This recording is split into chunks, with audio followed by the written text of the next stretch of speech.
Hello and welcome back to another episode of the Paper Dungeon. We are so excited to be playing tonight. It's going to be a doozy. Thank you, Grant. Hope you enjoyed last week's episode of the Pied Pipers Volume 1, I think is what we called it, right? Something like that.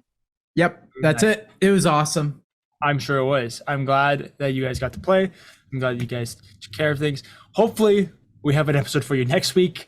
Grant and I will both be out of town next week, so we're hoping to get one pre-recorded, but check out the Discord to get all the updates on that and know if it's going to be a main episode or a pre-recorded episode or something with Aaron and Drew. Don't boo me, I'm right. None of the above. None of the above. We might just play basketball. I don't know. Yeah, absolutely. Yeah, absolutely. Aaron and I specifically are going to play basketball together. Yes, the people who are known to be very to good watch at the basketball. two of you play one-on-one basketball. Mostly because I just want to see Aaron mow over Drew. Except I will never score a point. Like Aaron will always have the ball. I was going to say, I'm never going to touch the ball, but Aaron's never going to score. Dog, you're going to be ragdolling all over the court. I'm going to be like, fade away, and it's just going to drop like 10 feet in front of the basket. Sounds fun. Anyway, before we get started with tonight's episode, we do have a few quick announcements to get through. The usual announcements. We'll start with Aaron. I never start with Aaron, so let's start with that one. Scrub Lords, we have a Discord, and you should be in it. That's pretty much the whole thing. It's a pretty cool place full of cool people. They say cool things. And sometimes we like post when we're going to be doing stuff or if we're going to be doing stuff. And sometimes some other cool stuff in there. All around, it's just a nice place to occasionally say hello and find stuff out. Speaking of finding things out, I'm not sure if you know, but you're about to find out about our website, www.thepaperdungeon.com, on which we have a merch store where we sell t-shirts and coffee mugs. Well, actually, I don't know if we... No, so we couldn't make the coffee mug work. Scratch the mug, guys. We sell stickers, though. You best believe it. That's basically good enough. You could just stick a sticker on a coffee mug, and then you have put a sticker on a coffee mug, and then that's actually a good point. It's now a Paper Dungeon coffee mug. It is not heat resistant, so do not. Or dishwasher safe. Yep, don't do that. But if you just want to hand wash with cold water, you can do that. Actually, liquids in general on stickers, not exactly get a cast iron cup, one that can be seasoned, mm-hmm. you know? Yeah, just go on there, search through, and send us your money for merch. And that's those things. Nice. Grant, you have our next announcement? Man, I love the podcast listeners so much. And the YouTube viewers, you're watching this raw footage every episode. It's incredible. That's crazy. Thank you for doing so. We have a lot of fun. Here live on Twitch, which you could be here for sometime if you joined us on a Monday evening.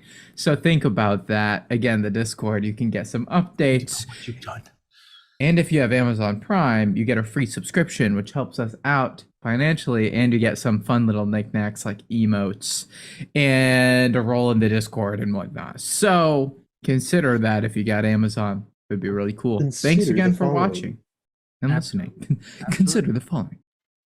All right, and Drew has our last set of announcements. Yeah, guys, thank you so much for being here.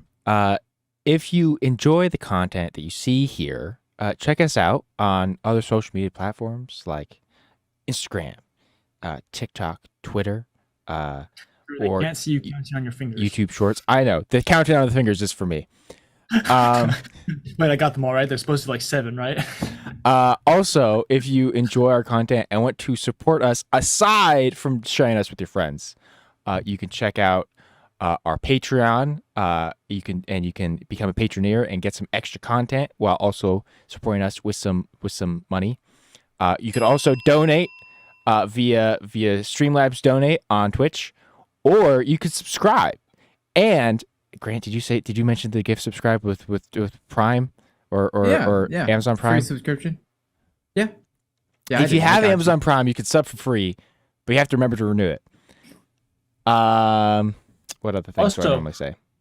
The best way, if you just want to support us, literally the best way to do that is to just share us with your friends and family. That is by far the best thing that you can do. Money's great, and we need it to keep going, but like that's the best thing that you can do. So we don't just care about the money. Because more people brings more money. Don't listen to Aaron.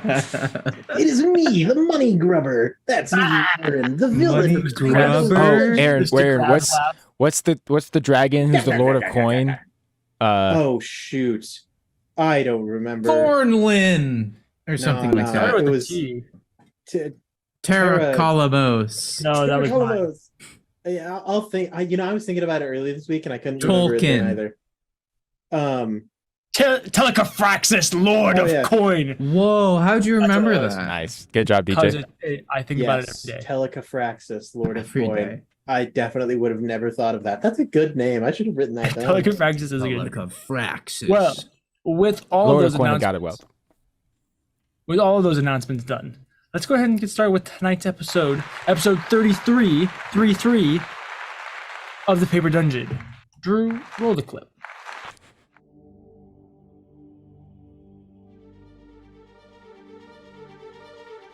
Welcome to Nico Muris, a world of lost legend and forgotten lore.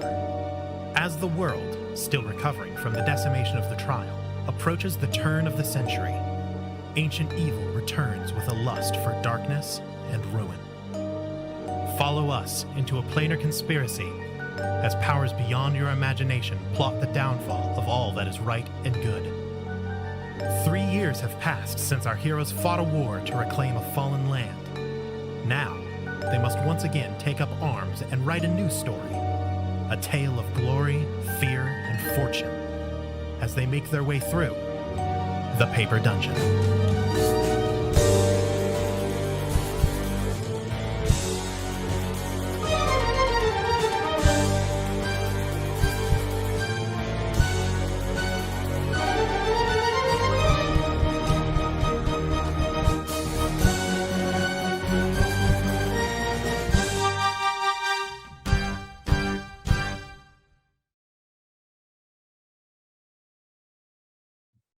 All right, and Grant is dead. It just it happened so suddenly, guys. we don't Yeah. know. Sorry. It's a Aaron- terrible joke. Aaron will be taking over as Edward. Yep. Hello. we I'm can't. The Aaron. body's not even cold, guys. Come I on. play Edward on the paper. We have a show to put on. Also, I like that you can see Grant's arm. There he is. He's coming back. He's coming Oh back. my god, he is risen. Wow. Hi, Grant. We're live, by the way. Cool. So, in the last episode, our party has been helping their friend Leshka as he tried to evade dragons that were coming for him. Specifically, there was 4 of them. There was Varim Raisir, the Prince of the Dragons, his handler, and Duskfell, another couple of dragons to aid them as they were hunting down Leshka, trying to get his part of the rod that he retrieved from the Valley of Kings.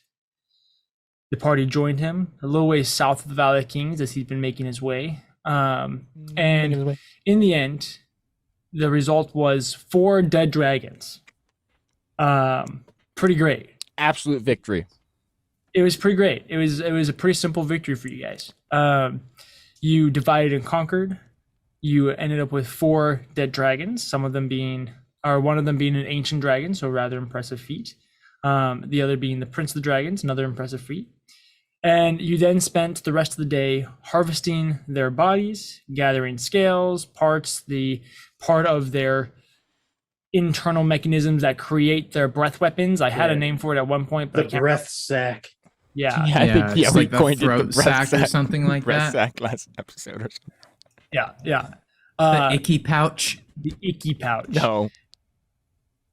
Yeah, you spend your time harvesting their bodies before making your way to Gambit's Keep to get cleaned up for some well-earned R&R. You separated with Leshka and Lada once again to keep Rest and them. relaxation. Oh, I was gonna ask if it meant rest and recovery. It's close enough. Either way, they both work. Okay. Reuse and recycle. Reuse and recycle. Exactly. Well, but see, that's R and R because it's reduce, reuse, recycle. No, we I don't mean- reduce here. We just skip to step 2. You guys got your R and R singles, just 2. What does that stand for again? I forgot. Reduce and recycle. Thank you. And you separated from Leshka and Lada. Wait, reusing the Afterwards, you second decided one. that the next course of action to take would be to meet up with members of the Order of the Chosen, the order that Edward Ebenthar. Oh my gosh, Edward Ebenthar. You married in? Yes, When did you marry my sister? he didn't. He married Sam Ebenthar. Edward and Fellows, otherwise known as the Pied Piper, as was revealed in the previous episode. Well, A people don't really know Edward's the Pied Piper, but vigilante-esque yes. character, Reveal to the party. caped crusader, if you will. Him and Abathy being a what is it? The dynamic, duo. Yeah. Yeah, a dynamic duo-esque crusade. Ratting around. Mhm. Yeah. Kind of detectives, kind of spies, those type Just- of guys. Piping all over town. Piping all. I hate that. I'm- That's a terrible phrase. Yes, Aaron.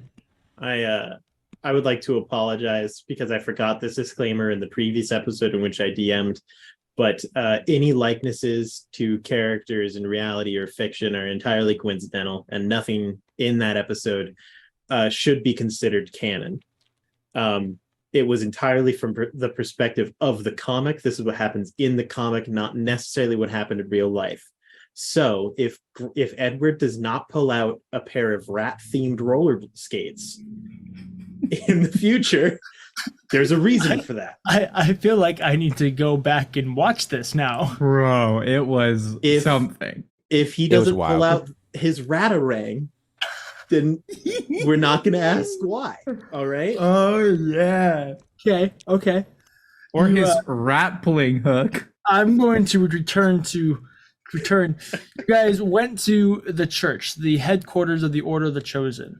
This is a order that has been around since the trial. It was established by Lon and Tari as a way of continuing her legacy on the material plane, specifically carried out by three families: the family Artemis, Rain, and Thane, each with a different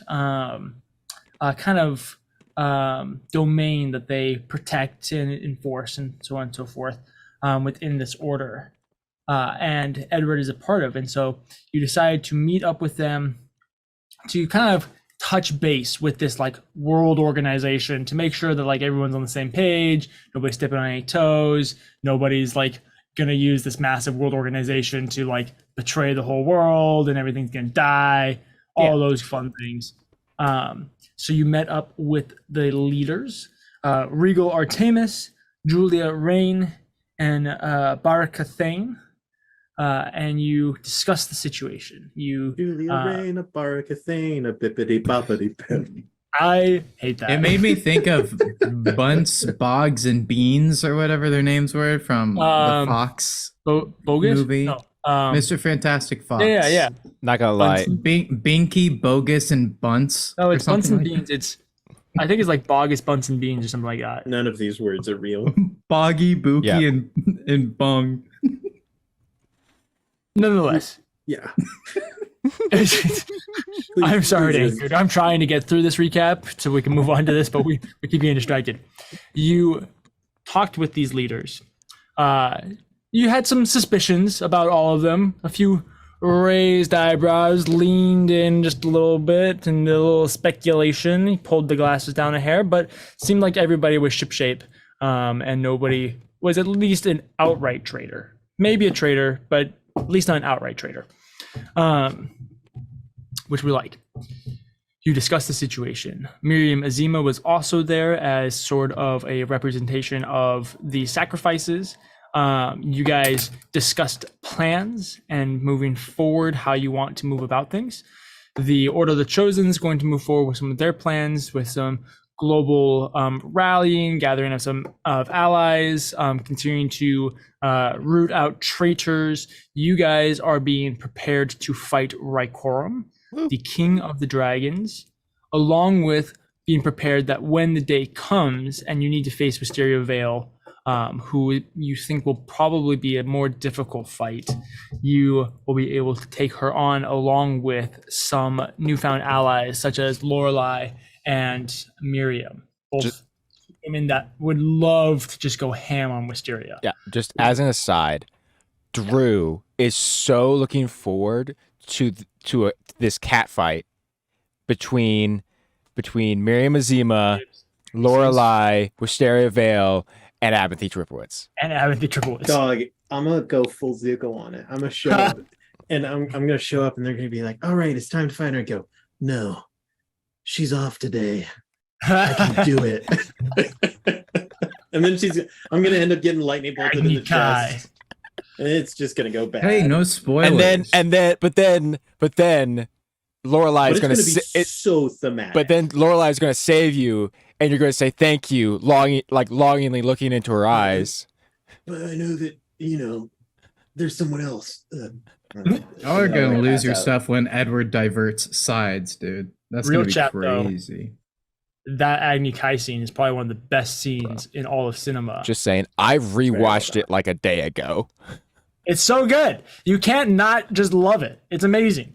Everything about that scene is fantastic. The cinematography, the firebending, the choreography, I've made such soundtrack. A mistake. What have I done? Everything about it's amazing. I strive every day of my life to be as cool as that scene is just in general. Anyway, but we are going to pick up where we left off, specifically with you guys having just ended your meeting with the leaders of the Chosen. Yeah. And you're making your way to a couple different locations. Abinthy, you're heading down to a workshop. You have some plans to upgrade your items, to upgrade Edward's rod of lordly might. Cather and Kiyomura were making their way down to the weapons hall, the armory, to kind of see what they could pick up. And Edward was on his way to the gift shop. Yeah. I wanted to get some trinkets. What? I'm Like, just Are laughing. you actually going to a gift shop right show now? up. It isn't a together. gift shop. I'm just laughing And like, because Oh. Grant definitely totally forgot that he had made that joke at the end of the episode. So when I brought it up, I just watched him as it clicked. Oh yeah, I did make that joke. Dog, Yeah, that's where we're all I'm gonna going. regroup Yeah. After this, and Cather's gonna be fully decked out in solid gold armor that blinds you by being Gold near it. armor is a terrible idea.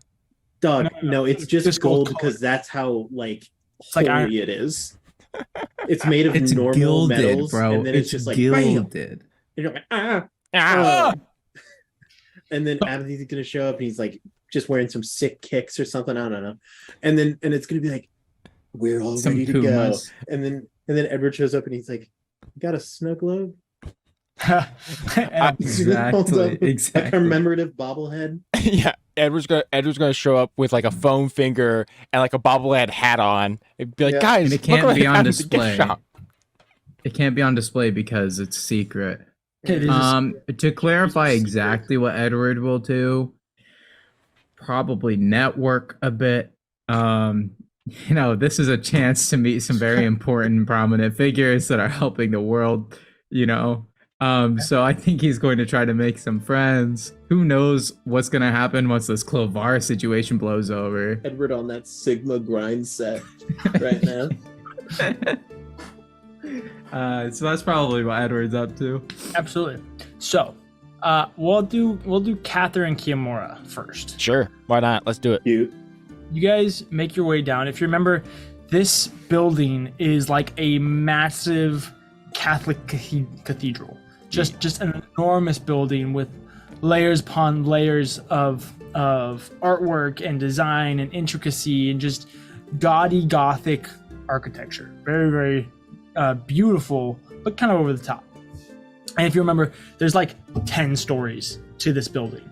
You guys are at the very top one. It's all a vaulted ceiling. So there's this balconies that look over the main foyer. That's how I say it, foyer. And so you can kind of see everybody bustling around beneath you.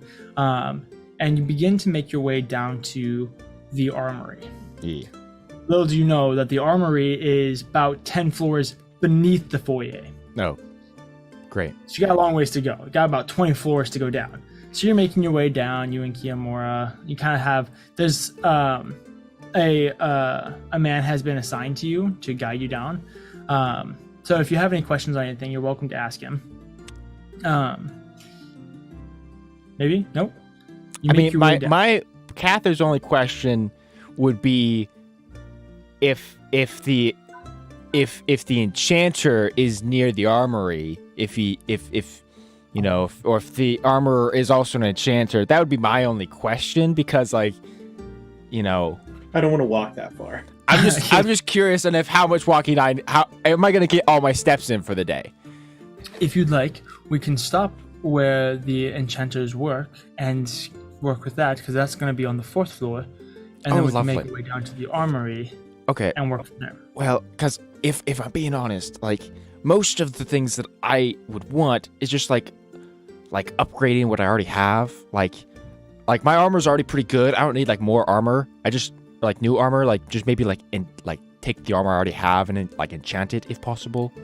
Yes, absolutely. So, yeah, like I don't need go down to the armory and like get like a new sword or anything, All right. Well, let's make our way down to the enchanting area and see what they can do for you. Thank you. That'd be lovely. This guide leads you down several floors before you find yourself in this kind of stuffy room that's kind of overpacked with stuff. You can see that there are scrolls that are falling. There's like piles of scrolls that are like kind of falling over, and they've like placed a chair against them to keep the scrolls from falling over.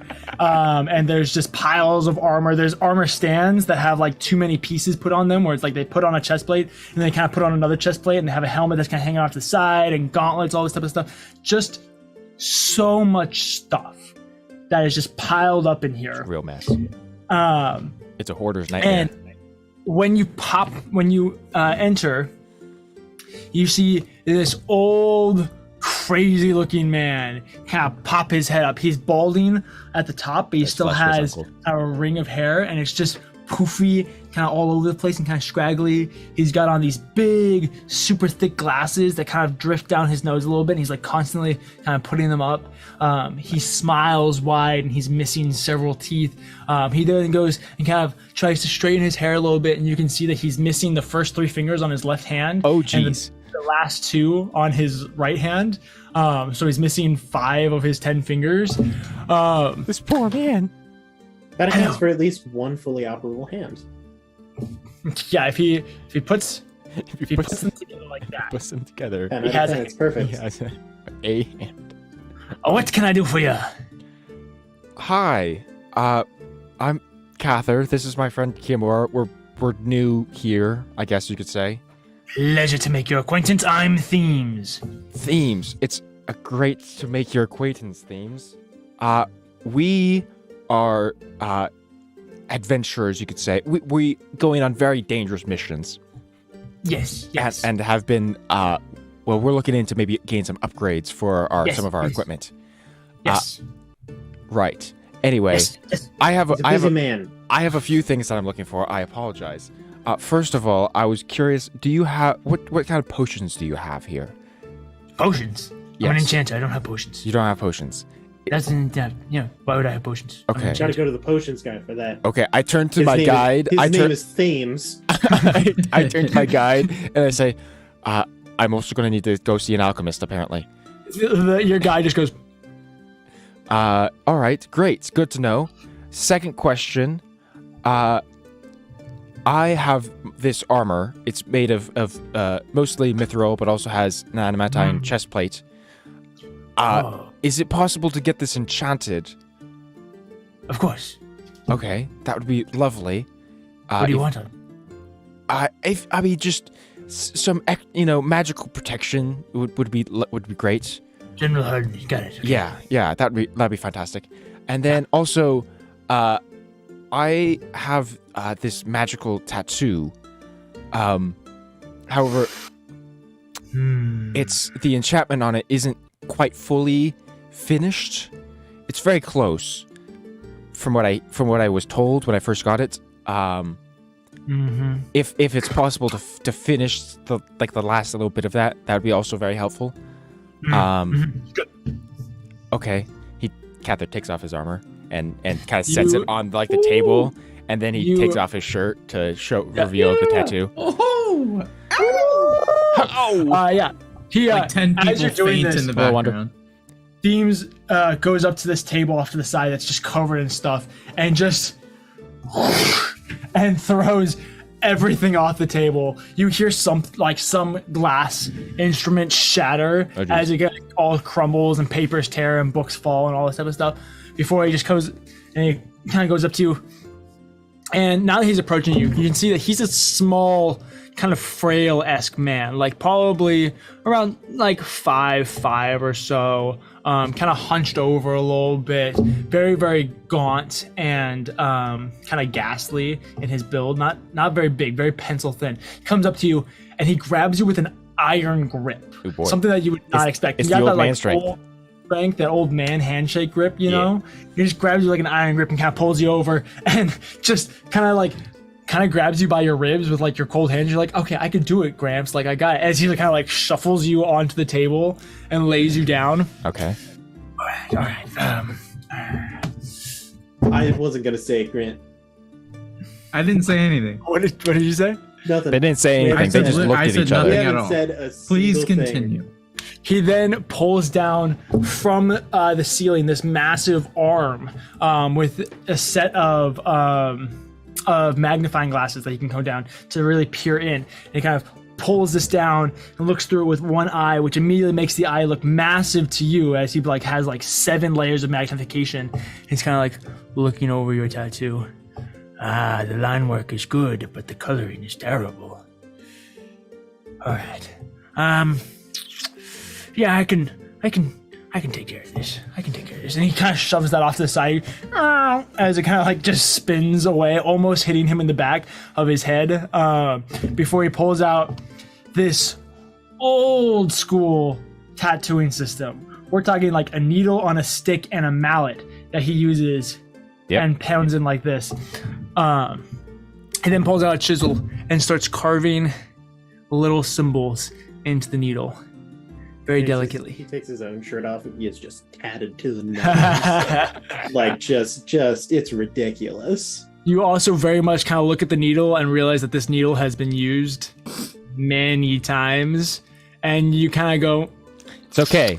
I can cure any diseases. you're like, if I was not immune to being sick, this would be terrible. This would be a horrible idea. Good thing I have tetanus resistance. I was going to say, it's a good thing I updated my tetanus shot. Yeah. He then kind of updates some of the engravings in the needle, and it takes a good while. He probably spends a good like 10, 15 minutes just awkwardly silent. I'm just still laying on the table. You're just laying on the table. Kiyomura just kind of sitting there. Every once in a while, he like touches it. He at one point, Kiyomura kind of like goes to look at something, and he touches it and it falls off, breaking the silence for a second. And he just goes, "Sorry," before kind of like stepping back again. But eventually, the needle is updated, and the man goes to town on you. Just like if you hadn't already gotten a tattoo with other methods, you would think that this is like the most efficient method, just off of his experience. Just And he's doing the 2 R's by using the same needle, which is cool. I'm just saying. recycle and reduce. What do I reuse and recycle? Probably. Is that the ones that we settled on of the 3? Yeah. I don't know. No. We don't I guess we reduce use here. it. We never reduce. That was a mistake on my word earlier. Oh, we I see. reuse and we recycle. We never reduce. Not right. here at the Paper Dungeon. That's not our policy. Reposting? Yeah, Yeah, we repost if we ever use those. I'm just social kidding. medias. Anyway, I'm so sorry. Continue with the needle jabbing, please. We're going to go ahead and take a break from this, actually, as this needle jabbing is going to take about an hour. I nice. thought you were just going to say, we're actually going to take a break. And I'm like, DJ, it's been 30 minutes. It's been 30 minutes. You can't do leave that. yet. It's been 30 minutes and half of it was a We're recap. still in the exposition. Oh, you can't do that, buddy. Avendy. You are led to a workshop, and it is state of the art. Like, you almost are grumbling to yourself because you're like, oh, I can't even make fun of this workshop. This is like almost as good as mine, if not maybe the same. You know? I still do. I complain about things that aren't even there, just at the hope that the person who's showing me around doesn't realize that they are.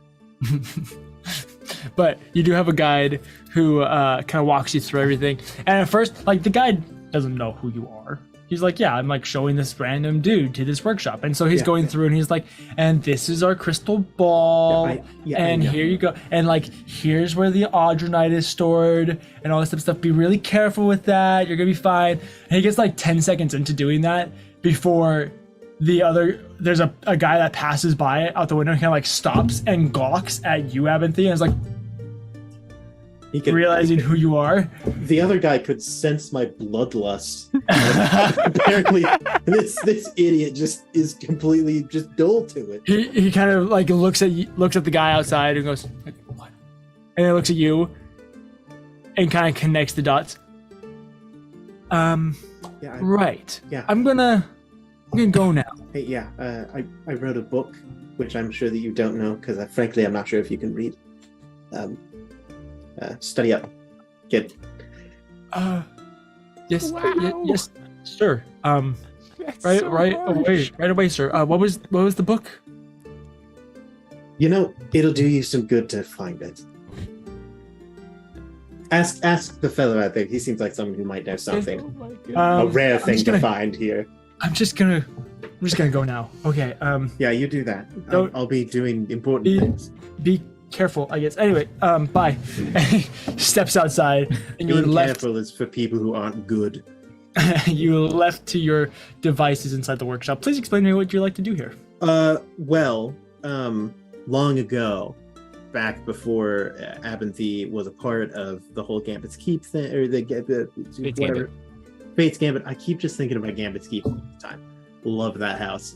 But long before, right before he first took Talanashta out to like adventure and stuff like that, kind of the convincing part of it was for his birthday he was given a spell piercer, also known as impracticality, because it was given a name by both of its makers, but it is an incomplete weapon because it was meant to have input from all three of them, and Abinthy had never gotten to the point where he was in a good enough place to be willing to change something that Talanashta had made. But now she's back. And so Abinthy is going to finish Spell Piercer. So that's one of his projects. He's also going to, just on the side during like one of the moments in time where it's like, all right, I have to let the engraving sit for 30 minutes. He's also going to fiddle around with some like little metal pieces and enchant them. So that way, when you click one, all of them make a click noise. And then he like opens the door to a demiplane and goes into the demiplane and like clicks one, and then the one outside the demiplane still clicks. And he's like, Nice. and then he'll also modify Edward's Rod of Lordly Might to give it a few more uses that he thinks that Edward will actually use.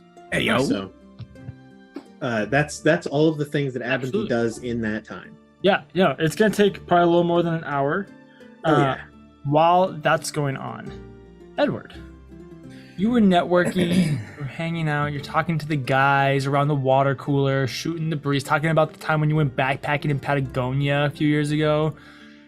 Good old The time. southern tip of South America. It was awesome. You've got to try this place downtown. They have bottomless mimosas. It's incredible. You've got to go sometime.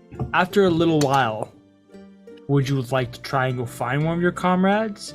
Do you meet a friend? What you tell me what happens Here's over the course of this 45 minutes, Grant. yeah. Where Let can me we go with debrief this? you. Yeah. Okay. Yeah. Inform me. Just what's going on here, man? There's a lot of interesting, strange organizational culture within the workplace of the Chosen.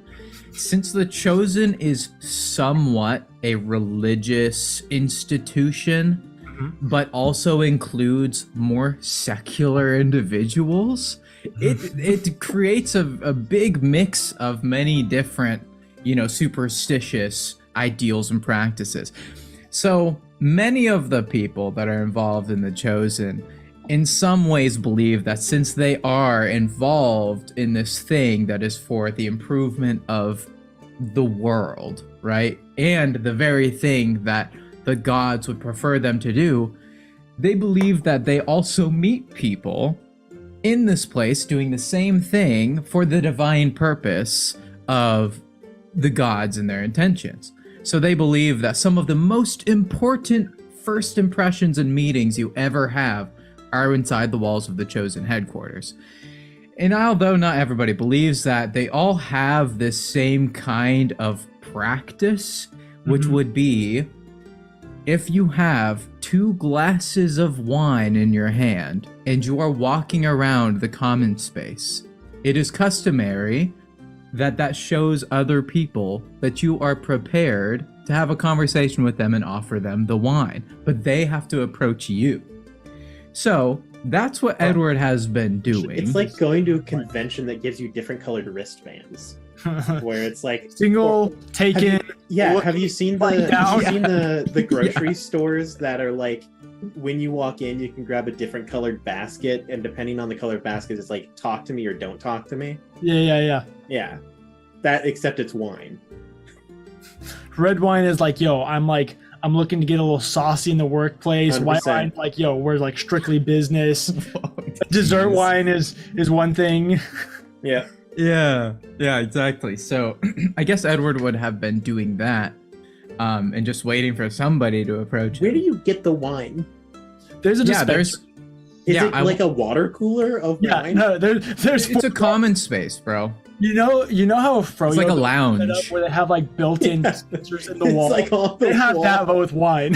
Just like wine barrels. It's in like paper The little cups. tap. Yeah, absolutely. Yeah. You don't get to see what type of wine it is until they hand it to you as a little like, oh, this person's Ooh. like this. Okay. Yeah, it's like a mystery wine tasting. Yeah, absolutely. That's part of the conversation. So I will say Edward talks to whoever approaches him, whoever that might be, whatever they might do. I so hope you get stabbed. It is customary, right, that you give them the time, right? You're standing around, just kind of, you got your cups of wine, kind of walking around, kind of excited, just kind of trying to figure out who's gonna approach you, making eye contact with some people. I'm trying to walk around the more important looking people, if that makes sense. Yeah, no, They're in suits. Edward you're the is intern like, that's trying to hang out with the C-suite. Absolutely.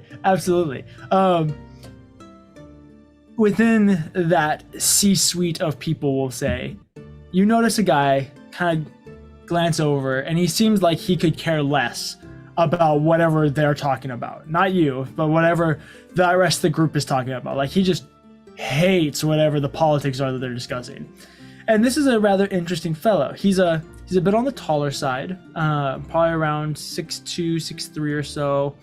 Kind of like a basketball player build, where he's not like just massive, but he's very, very, very athletic with his build. But the Edward, in response, if you don't mind me, Edward, in response, it is also customary that if it looks like someone would like to talk to you, please weaken right? him. Since they have to approach you, it's customary to sit at an empty table and place the wine on the other side, which is an invitation. So Edward does so. Perfect. After seeing this person. You see this person, and you don't know how you missed it before you sat down. Oh, no. But the biggest thing that kind of makes it suddenly interesting to you is these 2 secondary limbs that come off the back of his shoulders that aren't quite human. He's covered in a cloak, but you can see the tips of red claws, like crustacean claws, kind of drifting just a couple of inches above the ground, kind of tucked away under this cape. Living like Larry. Living like Larry, man. He notices you sit down, you place the cup across. You even go so far, you're just like, you like pat the seat, kind of smiling nice and big. Yeah. And he kind of Acting nods. casually, though. I don't want to... Yeah. I'm not too eager cool. for this. You're about it. This is a professional meeting. Tell me, go ahead. Roll a performance check for me. Suave. Roll a look normal check. Yeah, exactly. Yeah, don't It's roll like when too someone's high. like, "Hey, quick, act normal." Should I add charisma? Yeah, that's Performance. performance. So if you're proficient in Oh, performance, yeah. Okay, let me look which you here. probably are because you're a bard. Yeah, absolutely. That's a 25. oh. you are suave. You're like, yo, man, like if you come over, that's fine, but like if you don't, someone else will. Like it's no big deal. Yeah. He kind of smiles, nods his exit to this group of friends that he's sitting with, and begins to stride over to you. Tall, confident, proud, kind of one of those like tall, dark, and handsome guys, with his long black hair, well dressed. He goes and grabs the back of the seat across from you. Is the seat taken? Well, it looks like you're the one that's taken it. Please join me. Thank you. May I do an insight check to see if this guy seems more like on the more superstitious side or the more secular side, right? You can kind of tell in the Chosen kind of the reasons people are in. Some people are in because they really believe in it. Some people are in because of the benefits, right? Yeah, And they have so- incredible healthcare. Like their insurance is so quality. Yeah, the benefits are out of this world. Yeah, go ahead and make an insight check. Dog. Okay. It's like 30 days paid leave, vacation, sick That's a day. lot. That is 23. They also have really good life insurance for your family. Oh my! Oh yeah, yeah, it's incredible. Dental and eye care. Hmm Home insurance for sure. Mm-hmm. They also have one of those the saving accounts. For all one- like Is it 23? 23 Um, DM. He's pretty hard to read, for sure. You're like kind of, giving him the once over, and you can tell that this man has been playing like the courtroom game for a long time. Kind of, he's got that poker face pretty much down. He's pretty hard to read. Based off of the little bit of body language that you can get, for this specific question, it's kind of difficult to answer off body language, stuff like that. But you don't see any particularly religious regalia adorning him. You can see that he is well off, very countly in how he dresses. Definitely an enjoyer of the benefits that he has here. And so it's pretty hard to tell where his heart lies. You can definitely see that he enjoys the benefits that he has working for him, but you don't know so much on if he truly is a believer in the mission or if he really does like doing this. Okay. On the other hand, you notice very quickly that he's a Simic hybrid. Very, very rare. That's why he has the crab arms off the back of his arms. If you remember, this is the project that Lorelei is heading up back in Freudrana. Thank you. I was Can't believe I is was that- right on that. You're right, That was Freudrana. I was the, thinking like- Elon Ryan. I was mixing the two of them up, but That was the lab that Abinthy talked with Yeah, Lorelai. that lady. yeah.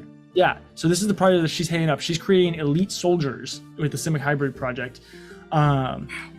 And so this guy being one of them you can tell that tells you that there's a level of maybe not fanaticism, but devotion to a cause of some sort, being willing to be an early on experiment in body manufacturing, bodily artificially manufacturing. like adjusting and stuff. Interesting. Body modification. Modification. Thank you. That's the word I was looking for. Good Modification. word. I don't know why I I was couldn't think of that. looking So yeah, he's definitely an interesting fellow. Edward who will. am Oh, Enjoying Go this ahead. drink. oh, my name is Edward N. Fellows. I hail from Athala. It's very nice to meet you. And you are? Lithicora. Lithicora. Very nice to meet your acquaintance. I hope I can provide you a more interesting meeting than that over there. Those over there are great for entertaining rocks. But Is some that of them right? follow with the history it's going through now, I would imagine has many stories.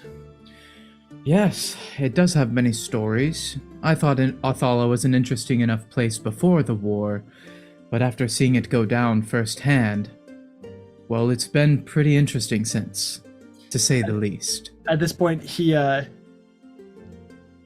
as you're talking, he goes to grab the cup of wine, but he does it with the claw arm on the back of his left side, kind of just a gentle pinch, and lifts and drinks with it. That's so Snap, cool. snap, snap.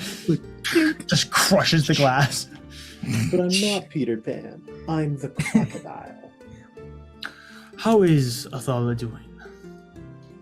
I would say quite well. It's coming along anyways. It will never be like it once was, but in some ways it's better.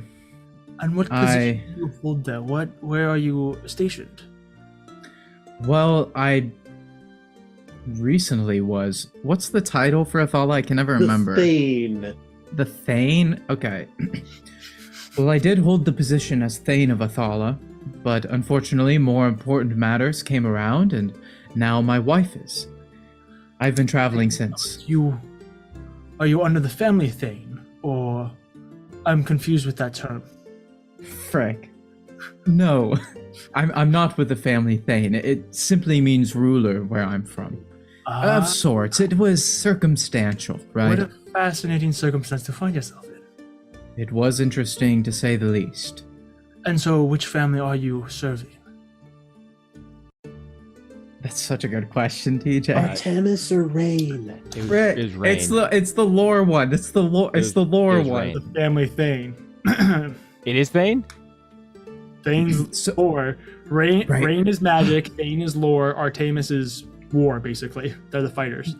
That would be the family Thane. Not to be confusing. My title is completely inconsequential, separate from the family I'm serving. But yes, I am. Characters, real or fictional, is completely I am coincidental. serving the family Thane, and I have been from quite some time, actually.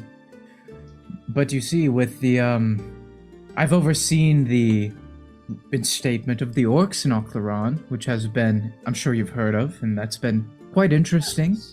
They have a lovely culture. And I helped rebuild Athala after it went down. I was born there. And ever since I've been, well, doing what I can with the recent events.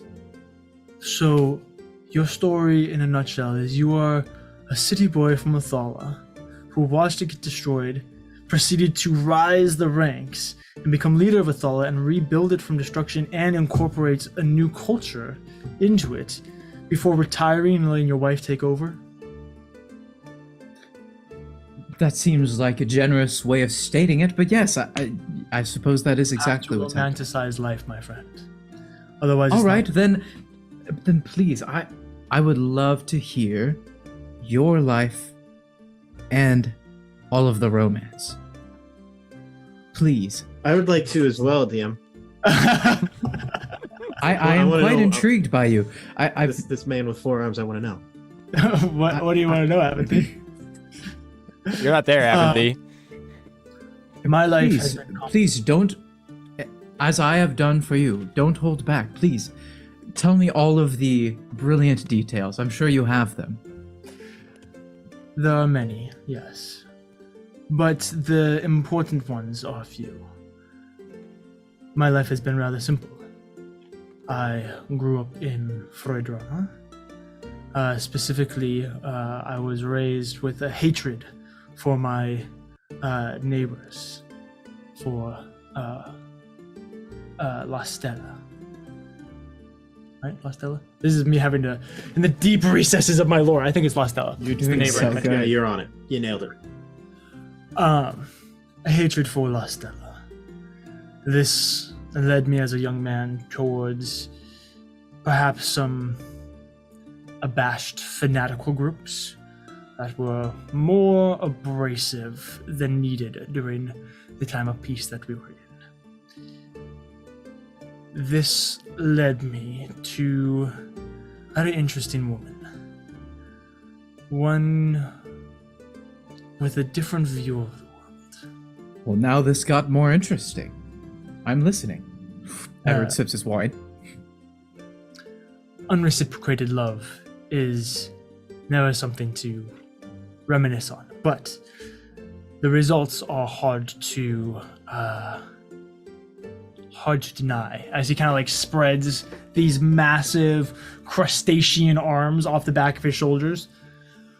I am what is known as a simic hybrid, been augmented with these additional accessories to my body to make me more of an elite soldier. Give I me- hope they've served you well. I am thankful. You to certainly say they seem have. like you know how to use them. As he gestures to his holding of the wine glass. Thank you. I am. Look, my love did a good job with her work, but nonetheless, after I went through my transformation, there was a small skirmish that led to much of my brethren being either killed or captured. And I realized that perhaps this path was not one I truly wanted to live. And so I'm thankful to say that even though I have been equipped, I have very little use in battle with these new augmentations, or these old things, I should say now. This was a couple of decades ago. But now I serve the Chosen and am happy to play both sides, I'll say. Act as a ambassador, perhaps. Falling in love with a woman who is augmenting individuals for the sake of taking on their neighbors. Now that is interesting. Is that truly the only reason? Just out of hatred for your neighbors? Well, that is where it started. As a married man yourself, I'm sure you understand that love is powerful and causes a man to do crazy things. What was that, Aaron? He's so evil, bro. no, No, that's a full-on villain line right there. You cannot. Love will drive a man to do. Oh, I'm trying to ask the right questions here. Like, I see. come on, man. Yes, I was in love with a witch once, and that did not go well. Sounds familiar. Okay, Grant, I know we give you a lot of grief. I'm Look, Melanchina. listen. Were you? Edward's playing chess here, Drew. Okay. All right. I'm Not just even making just lying through his wrong. teeth, bro. I'm just making sure. I'm just making sure. You know. Edward's speaking a dialect of half-truths. Well, some might say that the love of other things caused them to do things that they regret later. The love of money, the love of power, the love of themselves. Could you perhaps go as far to say that your love was maybe in love with one of these things instead? No.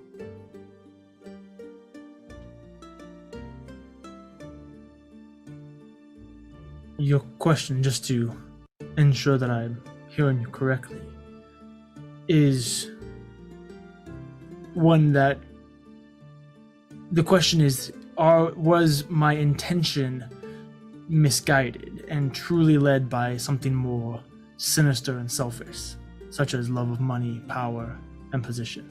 Oh, well, it wouldn't have been your fault. I'm not saying you loved those things.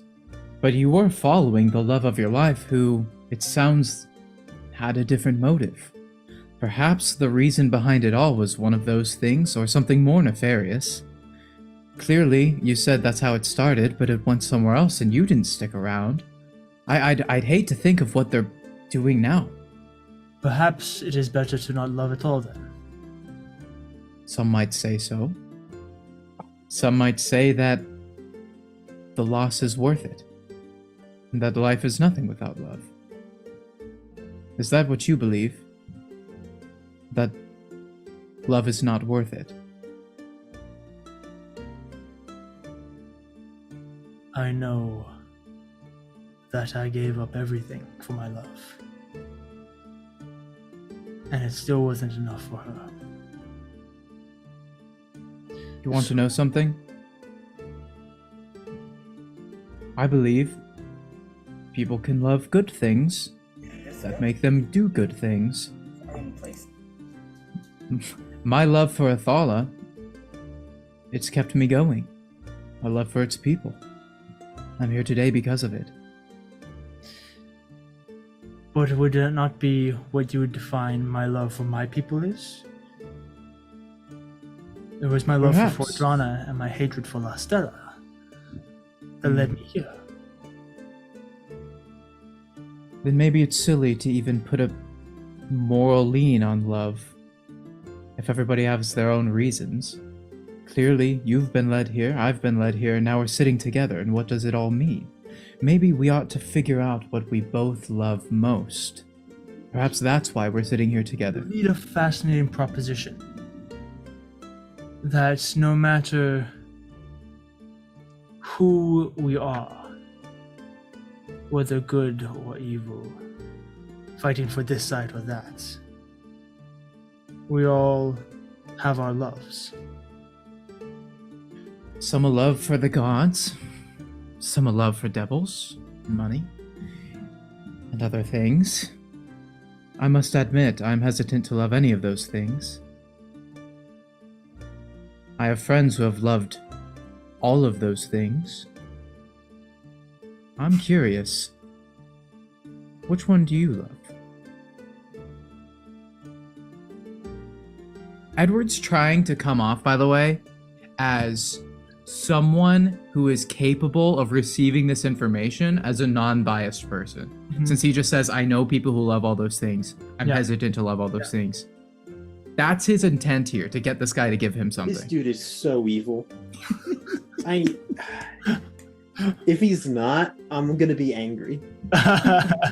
Like, he's like, perhaps no matter which allegiance we follow, it is all for love. That means that he's following the bad guy. Yeah. Whichever side we're on, maybe it's all fine. It's hard to know. Maybe you'd be interested in following, I don't know, Clavar.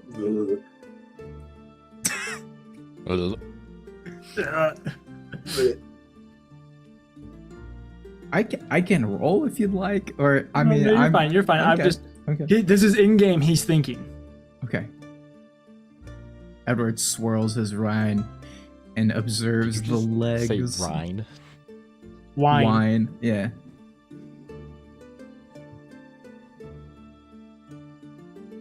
With what that woman did to me, she must be a devil. Ooh. And so, nonetheless, I will love the devil. Preach it, brother. Yeah, right? Aaron, I'm trying to spit bangers here, and you're throwing us off our game here. I don't know. I think you're nailing it. Well, Aaron is giving me time to vamp and think of responses. That's actually, I talked this out with Grant beforehand. I'm like, I'm just gonna ad lib. That did not happen. That did not happen. I see. I have a handful of people who have been in similar situations, which is interesting to me. She must have been a devil, yet you were in love, but you left. Surely you must hate the devils. You must hate the ones opposing the gods. Is that what you're getting at? There's a. I want to clarify that we're talking She's not in. about the same thing here. I'm talking about my love for this woman, and you keep bringing up gods versus devils. Or are we talking in a philosophical sense of religion, or are we talking in a poetic sense about women? Maybe a bit of both. And I understand. I understand what you're saying. Your heart still belongs to this devil. Yet you can't you can't stay. She's not an actual devil, Grant. There's nothing I love know. more than philosophical Edward. He's like, maybe none of it's real, or maybe it all is. Who am I to say? I'm just a man floating through this world on a cloud.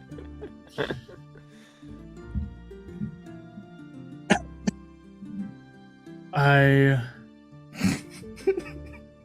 think it would be time for me to bid you adieu. Thank you for the pleasure of this conversation and the many thoughts that it has invoked. These are things that I must ponder. It was a pleasure to meet you. And I do hope we meet again. Perhaps we can speak of love a bit more. Edward bows as he gets up Lythicora and like gestures and him up. nods. You stand up and bow, and Lythicora, while still sitting, just kind of like nods, and you get very much the sense that you're leaving and he's not. I'm fine with And that. nods before looking off into the distance and pondering this conversation. Dog. You know, I would low-key It love fell it. apart. I would So- low-key love it if this guy was supposed to be like a super ally and Grant just biffed the conversation and made him a villain.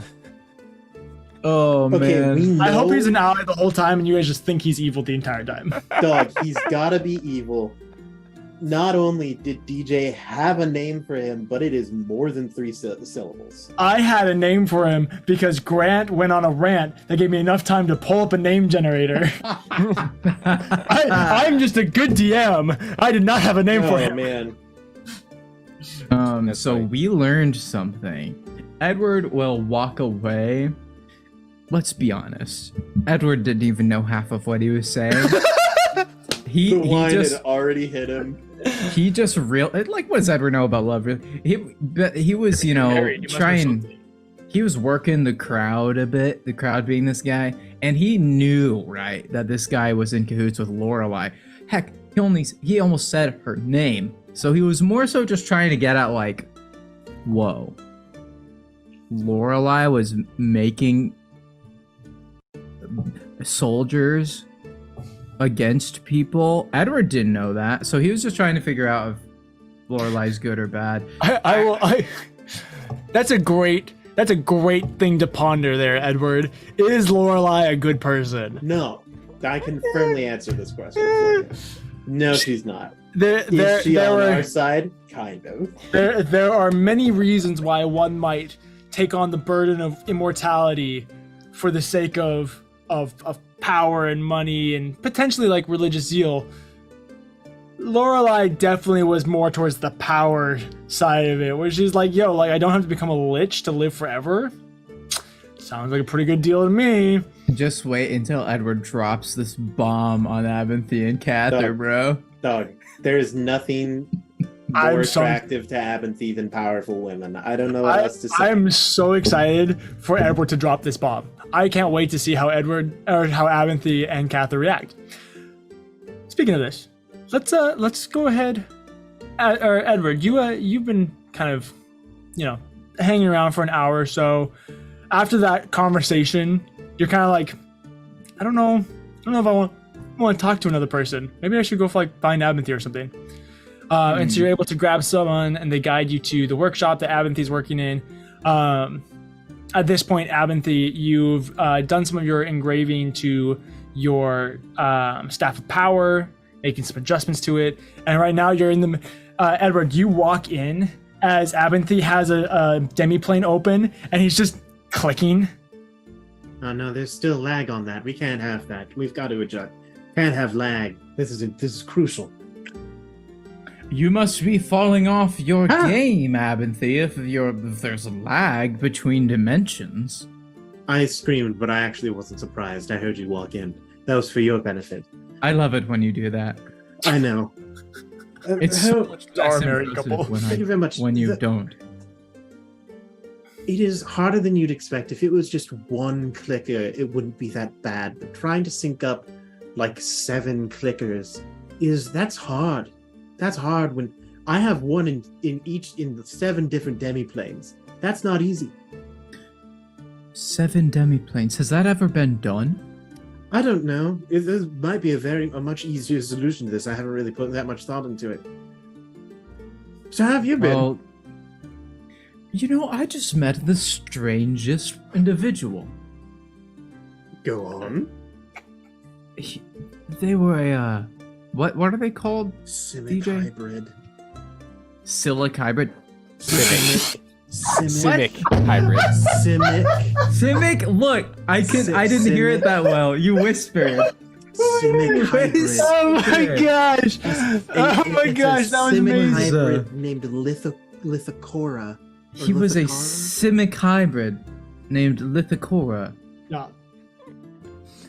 and they in the past had worked with Lorelei, who initially transformed them, and for the purpose of fighting their neighbors. That war's been and going on a very you long wanna- time. You want to know what they said? They said that one, they were in love with Lorelei, but two, that she turned out to be a devil of a woman, which is shocking, isn't it?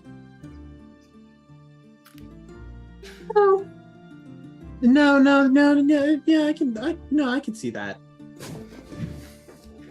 Can we be certain that Lorelei, with this history, is not, Is not what? potentially, I don't dangerous? know, She absolutely empathetic to Clovar's cause? is. I doubt. Clovar wants power. Clearly, the love of power was what See, took over here's- Lorelei. So here's the difference, Edward. You've really got to get into the head of someone who's obsessed with power. I'm there. The problem with it is that you end up getting this issue where someone wants power and someone else wants power. And just because those are the same things doesn't mean that they're going to both achieve power. It's kind of like if you went shopping at the market and you were looking for an apple, and you go up to a cart that's selling fruit, but they only have one apple left. And you look to the left and there's someone else, and they also want an apple. Apathy, Just you're because you both lecturing want again. an apple doesn't mean that you're going to be friends, because only one of you can have this apple. I understand the power struggle. I mean, why else are wars fought? People want something, or they want something the other half, or they want to express their power and take over. Like, you know, that's what Clovar is doing, and that's what Lorelei has done. And I don't know. So attractive. Yeah, It's so there was funny some hearing the weird- speculation, knowing all of the history with these two countries, and it's so funny. Yes, well, So let me I tell suppose if I'm the already, rest of I'm already engaged to a devil. We don't have to go that far. This is just That I another know. one to add to the books. right, it was an interesting conversation, though. Yes, Lorelei I'll They talk- seemed I'll like talk a- to him Ill sometime. though. They seemed What was like that? a fine. I'm sorry, I'm making a joke. Keep going. They seemed like a fine individual, although they did say that they never really expressed any interest in any particular thing, which I suppose is fine, but it kind of felt like they were dodging my questions. And you know what? Perhaps I shouldn't blame them. What is a lowly, silly person without a suit? Don't know. talk about yourself that way, Edward. You are a phenomenal Man person. clearly had ranks, and they always play Oh, close to the chest. Ranks, Edward, you are the Pied You Piper. don't have to flatter me. Don't say that Edward, here. you are a member of Fate's Gambit. Okay, I also don't really Individual like that being member. public knowledge. Not everybody here is super excited about the You vigilante are group doing world-altering things, okay? Ruler You're a of vigilante one group? of the. Some people say, Cather. we kind The of Justice are. League. Yeah, we're You- totally... that's You were, totally at what some one point in people... time, one of the leaders of the free world, Edward. And now you're married to that. The free world. Yes. The leader of it. The free world specifically. You were married to the free world. I appreciate the compliments. You don't But get some I have silly to- suits. But if you Among did, these I have people, them prepared. Abinthy, among the wrong people, Abinthy, I am everything they hate. I am the embodiment of a lack of process. And this is an organization, a non-profit, sort of. It looks kind of profit up, so I'm not gonna lie. I mean, have you A seen the lack of benefit packages? systems. A lack of systems in place, right? I do a lot of things under... Yeah, you know. you're like the bad boy of the Thanes. Yeah, I don't really want everybody to know that. Edward, they know. Look at you. You wear your little ascot undone. I It looks forgot so about the silly it looks uniform. so I hate that you guys did that. Your corduroy All I'm slacks are saying- rolled up. All I'm saying is, the conversation made me realize one thing, Abinthy. Yes. Not about Lorelei in particular, or even the person I met with. It made me realize that this issue, there could be people who we know who might have reason to be on Clovar's side that we don't. It's making me. I've had a problem trusting people for a while, you know. I do. You know what happened with Newgate and all, and I've heard. I've been getting over that. But after that conversation, I'm starting to think that we might have a Newgate situation on our hands some way or another, and I don't want to be caught in that bad way. Hey, I'm just concerned. Here's the best advice that I can give you. It has held me true, and kept me alive in the darkest of times when I am surrounded by nothing but enemies and the sounds of combat and death. Assume every single person is an enemy. That's just not helpful. That's just not practical, Abinthy. Every single one. Yours. Never let them slip by you. Don't sleep. Keep your eyes open. You're making fun of me now. I'm not. Yes, you are. I know when you're doing that. I swear. You're teasing I am me. not making fun. I might be teasing you, but I'm definitely not making fun of you. And I'm only half joking. Okay, well, at least Cather seems more suspicious than I do, so if I don't find anything, surely he will. Oh, you mean like suspicious of other people, not him himself being suspicious? At least here. Have you seen the way he's been... Oh, he's been giving The people way the he eye. looked at the families? That was intense. There was some tension there. Hot under the collar, let me tell you.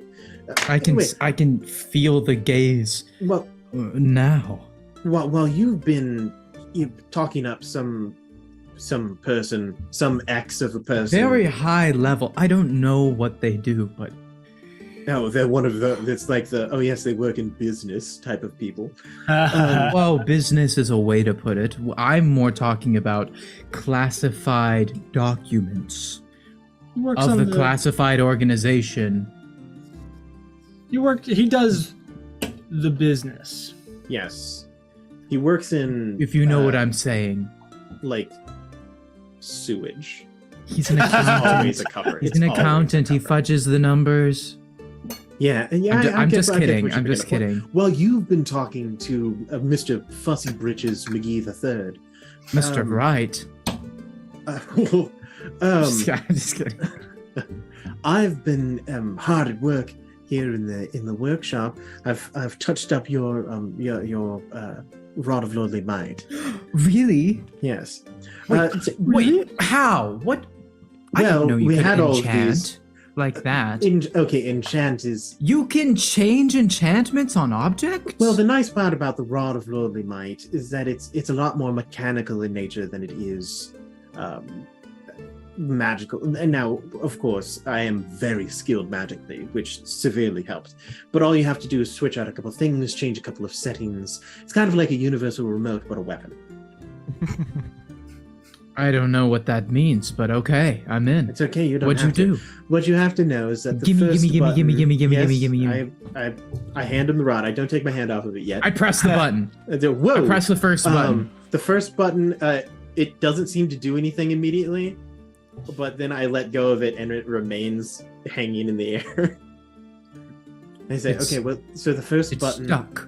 yes, if it makes it a flying, rideable stick.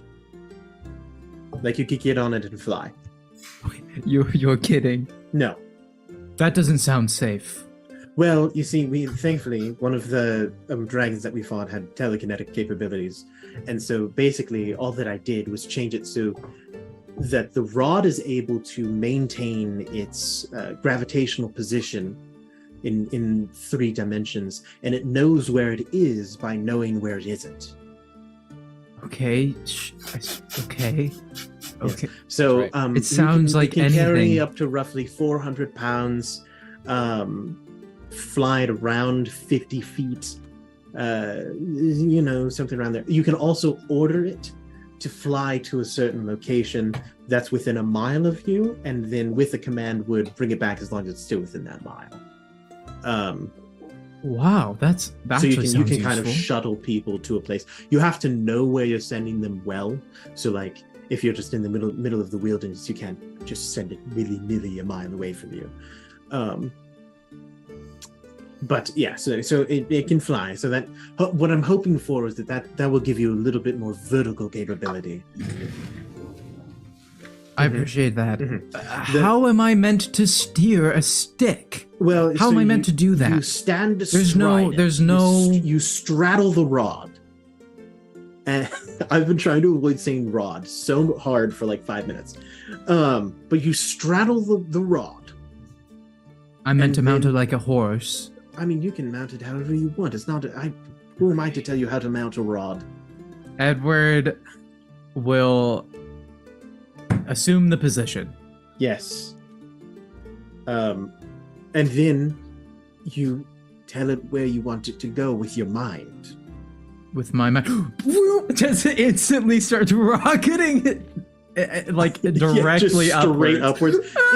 It's not a tall room, so, And then so instantly, it's ceiling pretty fast. yeah, he bonks the ceiling and then instantly drops like perfectly to the ground. The rod had no assistance. It probably accelerated the fall. hmm And So not like that.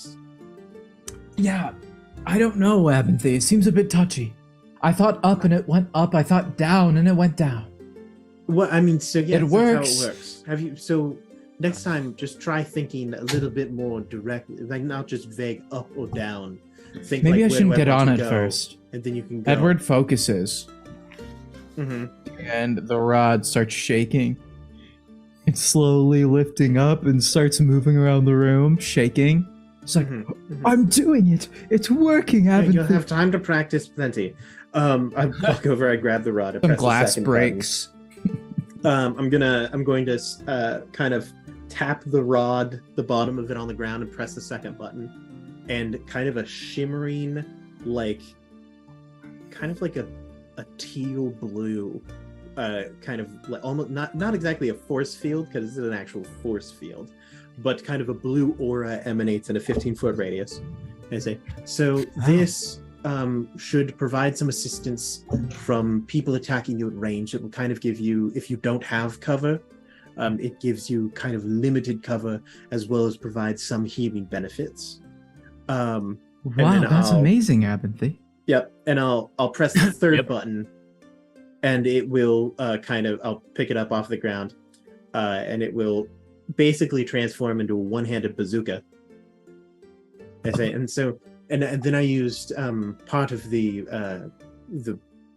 spit sack of the The green dragon. the ick bag. Yes, to make this so it shoots acid, to kind of give you a bit of a longer range capability.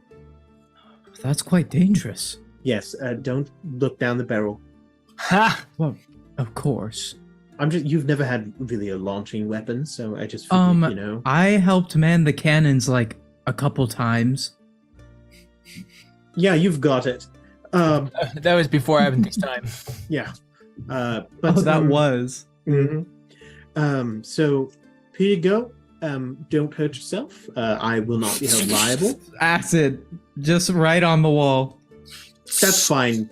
That's I this didn't isn't my mean to. last- I didn't mean to. You handed it to me like this, Hey. and I was thinking about it. At Which and point then- one of the bricks kind of falls off and Oh, shatters. this is bad. Edward's like, oh no, it's bad, and waving his arms around in the bazooka, acid bazooka. He's just pointing, like, there's workers in the background. He's like, Whoa, bang, and they're like, whoa! They're all like ducking. And I'm Uh, standing, and Abinthy goes, I'm okay with this. I'm not the one who's employed here. Edward presses the button and it becomes the rod, and he's like, "Thank you, Abinthy, and you really nailed the cosmetics. Like it you. looks great, and also that color. I love the color you picked out. It's a For good the color. Dome. As Of you're an unknown color that we're never going to say.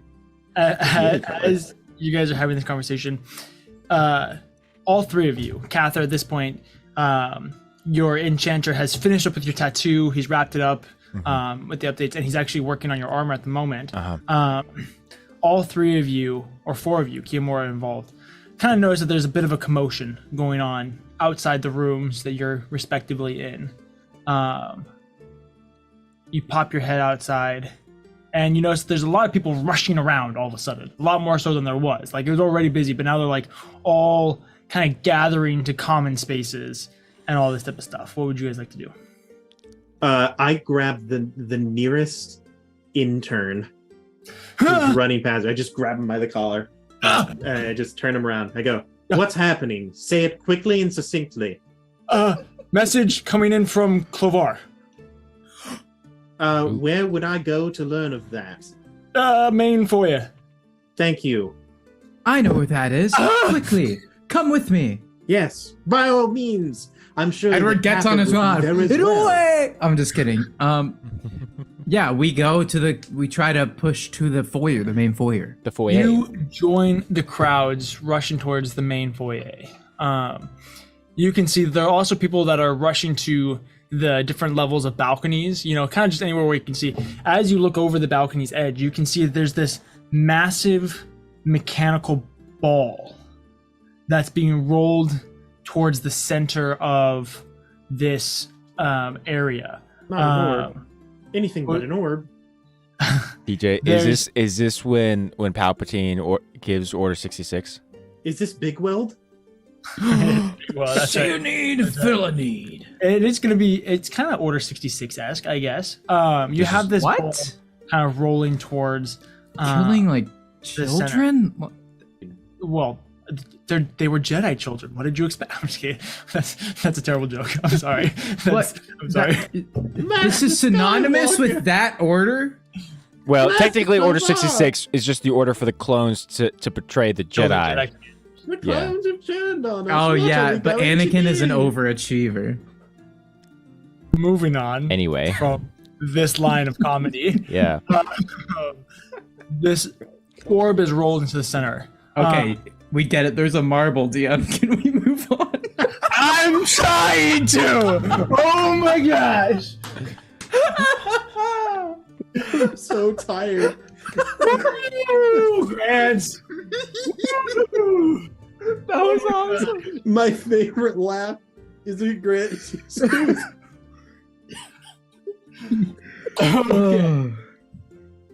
like a gremlin. I'm sorry, DJ. No. Continue. I am excited for this. Guess what? Guess what? There's this orb that's being Yeah. rolled towards Okay. the center of this foyer. Is it magnetic? No. Shut up, Grant. Okay. But I it was is just round. wondering. No, definitely. But it is engraved with all these different markings and enchantments. Abinthy, you pull out a little spyglass real quick, and you notice that none of these enchantments are harmful. It's solely, it's kind of like a big sending stone, is basically the vibe that you're getting. This is just like a big, massive sending stone, kind of the size of like, the balls outside of Target, the concrete ones? Kind Yeah. of like the size of that. I Size of never one. Wow, know. what a good example. I gotcha. Yeah. I gotcha. It's the only thing that I can think of that was that big. I was thinking like Epcot ball sized. No, not like quite like that a big. ball. No, not a ball. Like Big Well is a good analogy. Big Well size Okay. ball. Everybody's kind Princess of having a ball. Yeah, everybody's clamoring and kind of whispering, not really knowing what's going on. You look up and you can see the three heads of the family just kind of rest their arms on the banister and look over, kind of taking in the whole scene. When this little plume of smoke begins to rise out of the ball. And at first it's a small amount before it starts just oozing this smoke and billowing this cloud of smoke, and there's a kind of a little torrent of static that kind of rides inside it before you notice that the smoke kind of begins to rise and take on a form, legs and torso and arms, before eventually a head, and it begins to condense and coalesce into what seems to be a physical representation of Clovar in all of his stature. It's a little bigger. It's kind of like Michelangelo's David, that size of statue. It's kind of like that big, but proportional to Clovar. You can tell that this is just a hulking man. And he begins to speak, and you can very quickly tell that he's not speaking specifically to the Order of the Chosen, but to everybody. He says, "Hello, people of this world. Edward starts writing down what he says. You do not know me, for I am a newcomer to this time. But while my time here has been short, I have seen that you and I are the same. We are both victims of the divine. Yes, of the divine. Just like every single one of you, I have been betrayed by those that are holier than thou. You see, the gods would have you think that they are righteous caretakers, appointed by our Creator. But this is a lie. Let me share their secret with you. The gods are just like you and me. They pretend to be wise, to show love to the people of this world, all while letting your prayers fall on deaf ears. They bask in your worship and feast on your lies, while never truly caring about anyone but themselves. They enjoy a system that was created to keep them in power, a system they themselves cannot even fight, for no divine can fight one another. I have walked this path once before. I know where this leads. When the caretakers of this world no longer perform their duty, revolt and revolution rise. We already see this amongst us. Those searching for power to create their own destiny, to not abide by what the gods dictate, but by the forge of their souls in the path that they choose. Man was not made to be bound by chains. It is not in our nature. When this happened last, my entire race was destroyed, killed by those that would go on to be worshipped. Before the gods walked the heavens, they walked the earth and left a trail of death and desolation. I do not wish to see this again. I do not wish to see this happen to your sons and daughters, to your fathers and mothers, to your brothers, sisters, and your friends. So I simply call upon you. Pray. Pray your last prayer. Let your gods know your dissatisfaction. And if they are who they say they are, caretakers of the people, they will step aside.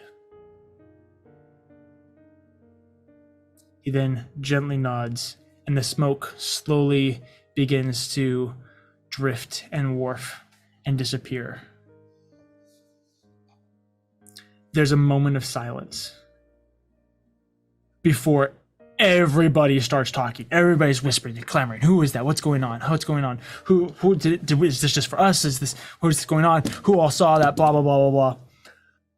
And you guys look up at the leaders of the families, and you can tell they're not happy. Quickly, you start to hear reports on just random people who have sending stones that begin to beep. And you quickly realize, as you overhear all these different messages, that orbs like these have been found in every major city on the plane. Across Talira, Saladin, every continent, in every major city, one of these orbs has appeared and revealed Clovar as this champion of the people to the world. I gotta say, if I didn't know that he was a bad guy, I'm in. With Well, that is kind of the point, Aaron. we're going to go ahead and take our break for tonight's episode. So we'll be back in just like 10 or 15 minutes. Don't go anywhere. We got plenty of games to play, lots of things to figure out now. Don't go anywhere. We'll be back in just a little bit. The guy's speaking truth. He's got bars. And we are back. Are you cackling or are you in pain? Yes. I see. Cackling, DM, cackling. He'll we got ourselves alive, a little bit of a snack, some food, some drinks. I took a strong power nap for like 2 minutes. That's what a power nap is, man. It's like 2 to 5 minutes. You got it. You did can't great. nap for 2 minutes. I think you underestimate Have my you never heard of a power. power nap, Grant? Don't try it. Nonetheless, Might get hurt. we left after Clovar had revealed himself to the world as a champion of the people. Uh-huh. And you guys are all just kind of sitting there, kind of shocked. Yeah. Everybody's a little confused. Yeah. You're getting reports that messages like this, these orbs that have made this same performance, have been found in just about every major city across the world. Clovar is clearly making his presence known, making a statement to the people. What would you guys like to do now? Okay, so everybody started talking. There's like there's nobody like, there's no like chaos or like yelling. There's a lot of chaos. There's a lot of people that are running around. There's several higher ups who are now like, crap, I gotta get like, there are several people that like were away from the city that they've been assigned to or the places they've been assigned to. So now they're like rushing to teleportation circles to try and get to where they're supposed to be. Yeah. Severe damage control is about to happen. Yeah, you have a lot of people that are rushing around trying to figure out what the freak just happened. This was very unexpected. Now what do we need to do? You can tell, you can see that the three leaders of the families up at their top row, they're definitely having a fairly heated conversation. Miriam Azima joins them up there. So you can see there's a lot of stuff going on. Yes, Drew. Now, DM, if I remember correctly, Aaron, you would be able to correct me if I'm wrong. When we first entered the church, we created a telepathic bond, right? Yes. Now, how long does that last for? Remind me? It lasts for an hour. So Only- It's only been 1 longer hour. than an hour. Okay. I always think that it's 10 hours. Yeah, I couldn't remember if it was longer than 1 hour or not. Okay, then never mind. Forget about that. You're all four of you are right next to each other. Oh, we are? Oh, that's good. Yeah, we're sitting next to each other. Okay, that's good. Did you I have have- something you wanted to say? 2 things that I wanted to do if you don't have things to say. Edward will say, I think it'd be best if we go. That's all he says. Well, we shouldn't stay here long, yes.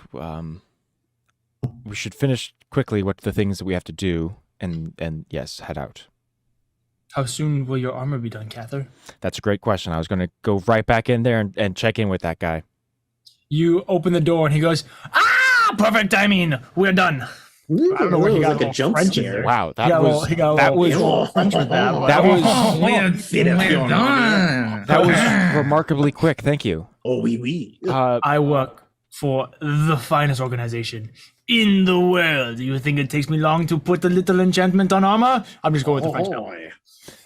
Thank you. You Cather, got that right. Cather will begin to put on the armor, and he'll ask, so sorry, one last thing, sir. Yeah. Oh, he scurried away into a back room.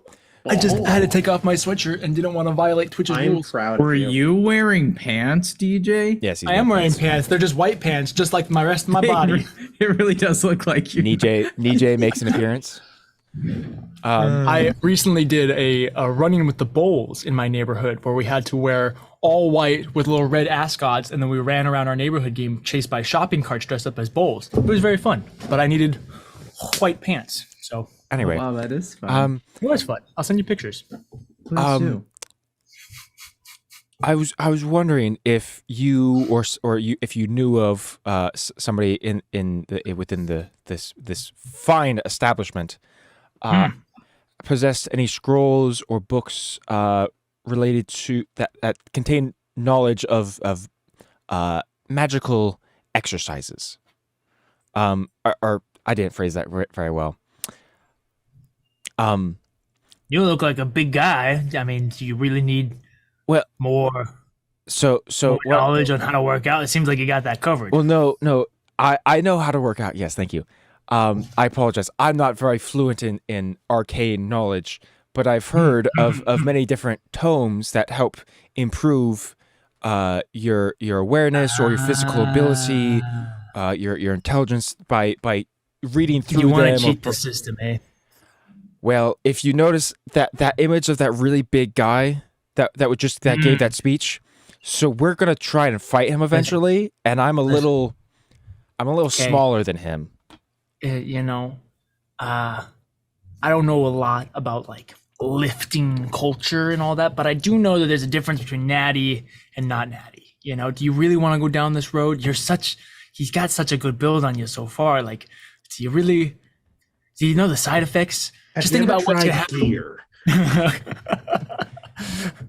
Is Cather about to juice? Okay, so here's the thing. Side effects of steroids include always being stronger and faster healing. In this world, yes. Not a lot of downsides. Sounds like. I'm just saying. Abinthy definitely juiced a little bit. At any point in time. I'm curious, and if you have of anything like of that nature. I don't know of anything at the moment, but Creatine. I'll let you. If creatine is juicing, you just destroyed a lot of people. I mean, he wouldn't be able to play in any sports anymore, which would be kind of devastating. That would Yeah, suck. your surfing championship, dude. Oh man, Cather's not the surfing champion. He has Oh, a shoot. -1 to dexterity. Oh, that's true. But No, you're good, dog. free water Get- swimming, open water swimming, Ironmans. Cather's a good Ironman. Yeah, he is 100%. That's right. I don't got anything. Sorry. Okay, thank you, Yeah.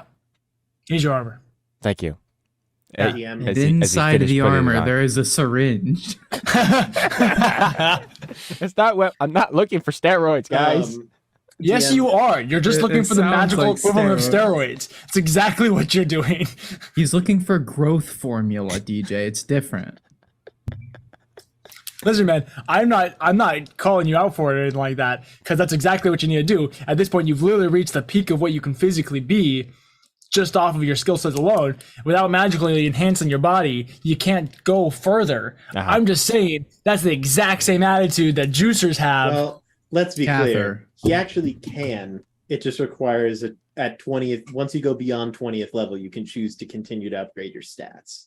Cather, I know a guy, or like who had extra arms. That's no, That thank you. got them No, put on, I'm good. you know. Nope, I don't need that. He knows a guy who knows a guy. We could add on weak arms. That way you can start Okay. from ground Okay. floor. again. As Cather finishes putting on his armor, he says, "All right, well, Kiamora and I still need to go to the armory and go check out an alchemist of some sort to get some potions." And by Um, armory, he means the weight sets so he can pump those biceps, bro. Someone just knocked on my In door. the Give me 1 second. armory. I'm sorry, that wasn't a very good joke. Well, let me tell you, Abinthy has been doing two things this whole time. Crunches. Yes, he's just been doing a hit workout. He saw he's like 10 He's got minutes. ropes. He's got ropes in the back.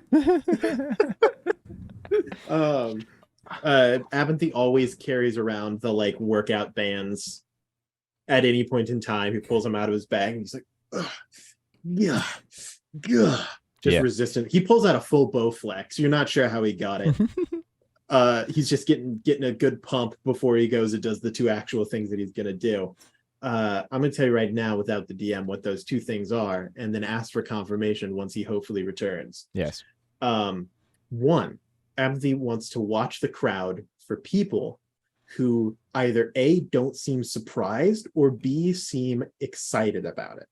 About That's Clovar's smart. message. Yeah, Yeah. about this message. Yeah. People who aren't like, oh God, who's the tall buff man? And they're like, yes. Like really quietly. Yeah. They just do a quick fist from below the table, just Yeah. and then move on. Anyone who's like has a popped collar, Yeah. or Who's- like who looks a little shady. monocle. That's a good sign. That's a good sign. Absolutely. No, never trust anyone who wears eyewear that only goes on one eye. Yeah, That's clear signs of evil. That includes eye patches. Or their glasses are like the light is reflecting, so you Mhm. can't see their Yeah, eyes. and they have to push up their glasses every once in a while, and the glare hits them. I just got a noise complaint from the people that live beneath me because they can hear my chair rolling around above their bedroom. Well, what are you doing? And I'm like, I'm sorry, I don't know how to. How is your I don't know how to Have fix you that. chair considered- the loudest? Like, that Yeah. I don't know. Be surprised. It's not. I'm not complaining about them at all. They seem like totally nice people. I'm We're just annoyed that I'm there's just a kidding. change. yeah, I'm just like, you- I'm solo battle. sorry. I don't know what Have you you want me to do here. considered taking off the wheels of your chair? And just scratching the floor. Or yeah, you know, Yeah, Anyway. yeah. Hey, Well, DM, really, what's gonna happen is I'm gonna move that rug, that's a and good hopefully choice. that helps. Hey DM, I Yeah. have two things that I have been wanting to do during this time. Okay. One, I want to look at the crowd, and I want to scan and pick out people who either A, do not look surprised by this announcement, or B, people who look like kind of pumped about it. Okay. Go ahead and make a perception check or investigation, whatever. I give up at this point. I'll go with perception. I'm like Use this scared to dice. move now. I've never used this dice before. Ooh, DM. that's a number. That's an What- 18 plus 8. That's a 26. nah, never mind. I look out. 26. Oh, sorry. I was reading comments. 26. So it's hard to find specific people that aren't super surprised because there's a lot of people that aren't really surprised. You Mhm. know, there's too many people for it to be Yeah. Suspicious. I'm looking just for not the a common ones- thing. The ones who are like acting a little too cool about it. Yeah, the ones that are a little I too said pumped up, a little maybe too a popped collar, a monocle, Mhm. those kinds of little things. little popped collar, Yeah. little moniker. Yeah. And I'll point them out to Edward because he might know who they are. That'll be Oh, like yeah, that one, that's- that one, that one, that one, that one. Shane. Oh, Gardrin. There's maybe one or two that are like, yo, like that was pretty dope. Do Like, either of them have crab arms? No. How about No. the crab arm guy? Lithicora, do you look specifically for crab arm dude? Lithicora? I mean, Edward no. Edward will. Edward Yeah. will. Edward, you go just beelining it, just anywhere your eyes can go for Lithicora. And he's standing there, he's got his arms crossed. Which arms? And it's kind of Yeah. interesting because he has his arms crossed and then he has one of his claws kind of like stroking his chin a little bit. And you can The tell other that he's one's too kind of like fuzzy. deep in thought. The other one is scratching his back. Yeah, the other one's just no, the other one's just hanging there. It's hard to tell with Lithicora. Again, it's like he's a hard person to read. He's been playing this courtroom game for a long time. I'll have you go ahead and make an insight check as well, Edward. Okay. He's shifty. I think Yeah. that we should probably just get rid of him. Shifty is a good word for him. Like I wouldn't put rid him in of my it. inner circle, but I also can't just outright accuse him of anything because he hasn't done anything. I can. 22? 22. Exactly what I just said to Aaron. Shifty. Like he's innocent until proven guilty, but like if he was guilty, you wouldn't really be surprised. I'm putting This him 6 man's feet under. driving manual. This guy's getting plane shifted to hell. I'm just so you guys, I'm just gonna do this real quick. I'm gonna have us take a quick like 5-minute break so that I can put this rug under my Wait, setup right here. you just go put your rug under I yourself. dog. I will you have to monologue do it. so hard. Okay, all right. Yeah, I'll be let back. Aaron do I his just I thing. don't want my. This is the second time my neighbors have come up here to complain about noise. The first time was when I was building this loft, and the second time is now about this chair. And like it's very annoying having them. And they even had I their doctor understand. write their doctor wrote a message because the wife like just got out of the hospital and needs a quiet environment or something like that. That's so I'm just rough. like, I really don't want to deal with Gosh, this. should've I'm just Wow, gonna. that's horrible of you. I want to like just solve the problem and move on. So I'm gonna take 5 minutes. I'm sorry. Have I'll you be tried right back. buying them It's okay. earplugs? I know. I'm just like, I'm not That's making petty. abnormal noises for living here. It's not like I'm partying loud or stomping around. So anyway, DJ, yes. DM. yes, I it is have going to be an things uncomfortable hat. that I would like to do. Okay. Other than scanning, I pick out the 2 people that I'm like, they're probably evil. Snipe them into hell. Absolutely. I'm tempted. But no, I'll just mark him down. I'll point him out to Edward so that way he can be like, oh yeah, those 2 people should be brought in for questioning. Yeah. Make brief Um, sketches of their faces. Absolutely. Well, you are an artist, a Mm, vocal artist, but close enough. You know. I The paint with my second thing, words. the second thing I would like to do is I would like to go to Ball of Smoke, Metal Ball, Big Sending Zone. Okay. I Yeah, would like you- to learn information about this stone Okay. Make a Arcana check. What are you looking for specifically. specifically? I'm looking for like 2-3ish things. One, are all of them connected? So like they all have to have some central routing system that I assume is on a timer of some sort. Like, was this a recorded broadcast or was it live? Okay. And if it was recorded, are they all interconnected or are they each on their own independent network? The second thing that I want to know is like, I've previously hacked into other people's sending stones. I Mhm. want to be able to do that at a later point in time. Mm-hmm. Okay. So like I want to pick up on this frequency, and so sometime down the line, I could theoretically use these to broadcast. to every major Oh, city in the he's so world. Yep. sick. Yeah, Okay. I like this Okay. plan. Go ahead and make an Arcana check. Okay, that will be a very large number. That would be what's 17 plus 14? 31. 20, 30, 31. 31. So, to answer your first question, they're not all interconnected to each other. They're all connected to the source. Mhm. So it's like there's the main source and it branches out, but all those branches aren't connected to each other. It's just to Okay. the main source. I'm looking at a branch that's connected to a trunk Exactly. that other Exactly. branches are connected to. Exactly. You also know that the broadcast was live. It was not a pre-recorded broadcast. So it was a live one that was sent out through the main one, the source, and sent to all the branches. You also know that because of these 2 factors, hacking the system and trying to get so you could broadcast all of them would be pretty difficult. Not really. How difficult Like- on a scale of 1 to 40? I don't know, like a 35, That's maybe a doable. 36. That's pretty light work. I can manage that. I got a plus 17 to Arcana. I'll be fine. You little guy. You. When the time comes. Aaron's like, get as to- long as I roll an 18 or above, I Well, succeed. I mean, look, we can do the semantics, but like Edward's got bardic inspiration.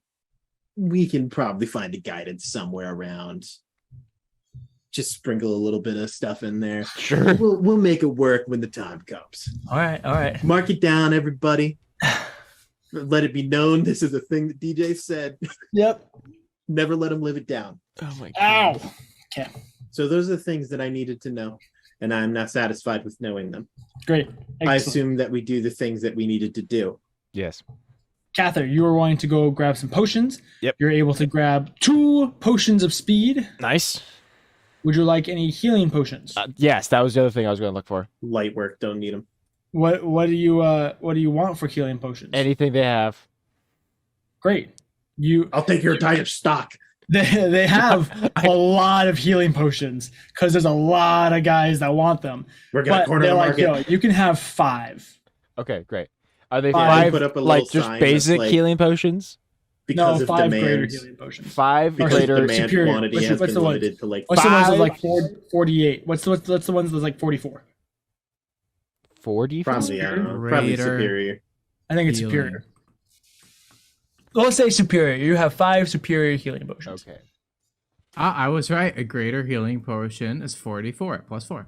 Oh, you have 5 greater healing potions. This is very uncomfortable. I couldn't tell. You look like you're incredibly relaxed and not at all in a bad situation. You look very sad. It doesn't at all look like someone's threatening you behind the camera. Now that I love that frame. That needs to be a thumbnail or something. That was awesome. For the podcast listeners, DJ is sitting like slouched his entire body in frame. He's in tattered clothing and his head is I'm not in against tattered a clothing. metal ceiling. It's like you I I tried feel like to you're fit, embellishing a little bit here. it's like he tried to fit like a 6-foot person in a 5-foot coffin. Like It kind of yeah. I kind of feel like I'm in a coffin. It's hot. yeah. It's a little steamy. Really slouched over. It kind of looks like when you put your foot in a shoe that's too small, but the shoe is clear.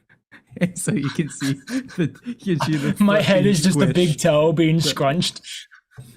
So Yeah. the gang gets back together Yeah. after Guys, purchasing our back various together. things and doing our little Oh, yeah, magic DJ, how much did that garbage. set me back? I don't know. They charge you like at like base cost fees, so it's probably like 400 gold. Question. If I go with him, can I look at them and say, can you put this on House Thane's tab? They just That's- go. Unfortunately, that's- not how it That's works. really Yes. unnecessary. I know that we have like infinite wealth, but also I kind of just want to charge them for no reason. I mean, yeah, I have just in the bag of holding alone 15,000 gold. Oh yeah. Yeah, we're That doesn't yeah. even include like Oh, yeah. the vaults in Gambit's keep or like all the money that's still like in the pyramid. Yeah, or the hoard that you had from the dead king, who is the ruler of a pirate nation for a long time. Yeah. So we And got let's not talk about all the money wrapped up in the Fellows Aldernite. Yeah, Plus the fact that you had a thriving business. we got a lot of money. Yeah. So the question is now, where do we want to go? So we know that our next order of business is killing the Dragon King. Rekoram. Correct. But we have to find him first. Well, the Chosen said that they knew the like mountain range, didn't they? Yeah, he's in Rivaluna. In Rivaluna. So do we want to stop by the keep and then head to Rivaluna? Yeah, we could probably do that. I mean, do we need to stop by the keep? I like to Yeah, stop that's by what the I was keep. wondering. You would like to Yeah, stop let's by the keep? Okay, keep. sure, we can stop by the keep. Just for no particular reason. I don't like what you're doing. Let's see. Here. We I don't haven't know had what a it long is. rest I don't in like a while. That and also I do need like I would like to get started on I kept forgetting to mention it, which hopefully doesn't come back to bite me, but I would like to start on another clone. That's fair. okay. Yeah. And my clone materials are at Gambit's Keep. There are other reasons that definitely aren't metagaming. Yeah, I would love to go back to the keep. So you guys make your way Gather to the entrance where the teleportation circle is. I just can't find a way to be comfortable. Poor Yeah, guy. it's at the perfect Poor height guy. to be at the perfectly wrong height. It's a lot of I think I gotta do the slouch. I think the slouch is what I gotta do right That now. also, you So- have a piece of wood, just it's like a plank. Just on digging your into my shoulder blades. It's real nice. Which is a shame because these chairs are actually pretty comfortable. Whoa! Or- Oh my! This is my favorite episode of the Paper Dungeon. For the podcast listeners, DJ's corkboard If there just was fell ever an over. episode to watch for the podcast listeners, this is a good one. All right, let's just get my life put back in the order. bulletin board took a tumble. This it entire made a noise. episode Pin. could just have yakety sax over it What is the whole that? time. What is that? Was this is That's the name of the song. That's Cotton Eye Joe. No, it isn't. It is No, yakety sax. No, Aaron's correct. You're not You are the telling music. Aaron's person. correct. This No, is your that was job. the hamster dance, dude. I will go to your room and I will beat you up live on camera. I will do it. Don't even test me. Anyway, so we gather Making it about together. yourself, and we DJ's teleport to life is Gambit's falling Keep. apart. Bro, that's go been to happening Gambit. for like 5 months now. Oh. Oddly specific number. You want to talk about Trying to that, push buddy? the story forward. You guys make your way to the entrance of the church, to where the teleportation circles are, and go through the familiar sensation of teleporting back to Gambit's Keep. That was a little aggressive. It's more like a, you know. That's Meow. church. I feel so unprofessional right now. Like I don't try to be professional, but the fact that I'm slouching in a chair with just To like be my fair, though, hands, This just sitting angle here. makes you look kind of jacked, bro. I feel seen. Yeah. Oh, Um, look at those shoulders. Holy. Thanks, Doc. Straight up boulder shoulders, bro. boulder. The boulder They're like- is confused. Like little Uh, baby heads poking out of your, you know. You guys teleport to Gambit's Keep. Please do. When you arrive, it is just as it's supposed to be. There's nothing to be concerned about. And you guys it's early evening. It's like 5 o'clock or so. Real quick, while Abinthy goes and does some of the stuff he wants to do, Catherine's just gonna real quick pop outside Mhm. and look towards the island where Terra Carlos's keep used to be. Oh, okay. You, Is there like any obviously I'm far away, but like is there like any obvious like smoke rising Yeah, from? no, that's exactly what's going on. You see 3 major plumes of smoke rising from different portions of the keep. Yeah, that's not surprising. Okay, yeah, What? they definitely got that piece of the rod. Yeah. Catherine, make a perception check for me. No. I would love nothing more, DM. I would love nothing more. Perception I hate that. 24. What was it? 24. 24? Ooh, that's a banger. Ooh, that's a banger. As you're looking out over the water towards Terra Colomos' island, the plumes of smoke coming off of it. Eventually, you finish with your confirmation Yeah. that the part of the rod that they took was from Terra Colomos' island. When you notice out of just the corner of your eye, kind of back off to your right, over your right shoulder, kind of this glint in the light, as if there's almost like an orb or so in the sky that just glints in the distance. But when you turn to go see it, it's gone.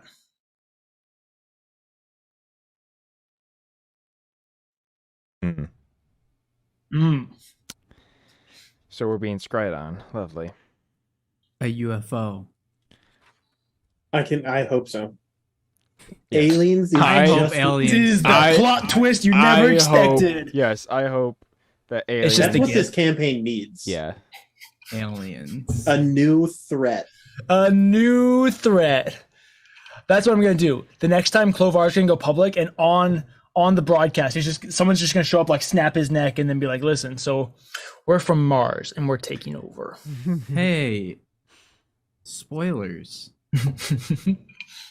Abinthy reappears after doing stuff, I assume, and sees stoic Cather gazing out across the sea. Yeah. and I go, Kava, because I assume that he's like on the wall and I'm below. Why are you stoically gazing out to sea?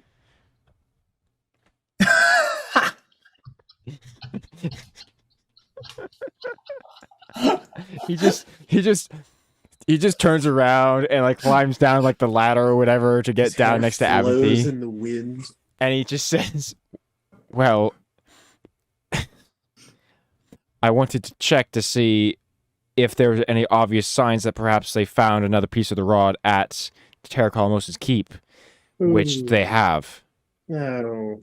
Also, I'm pretty sure either right now or we have been previously scryed upon.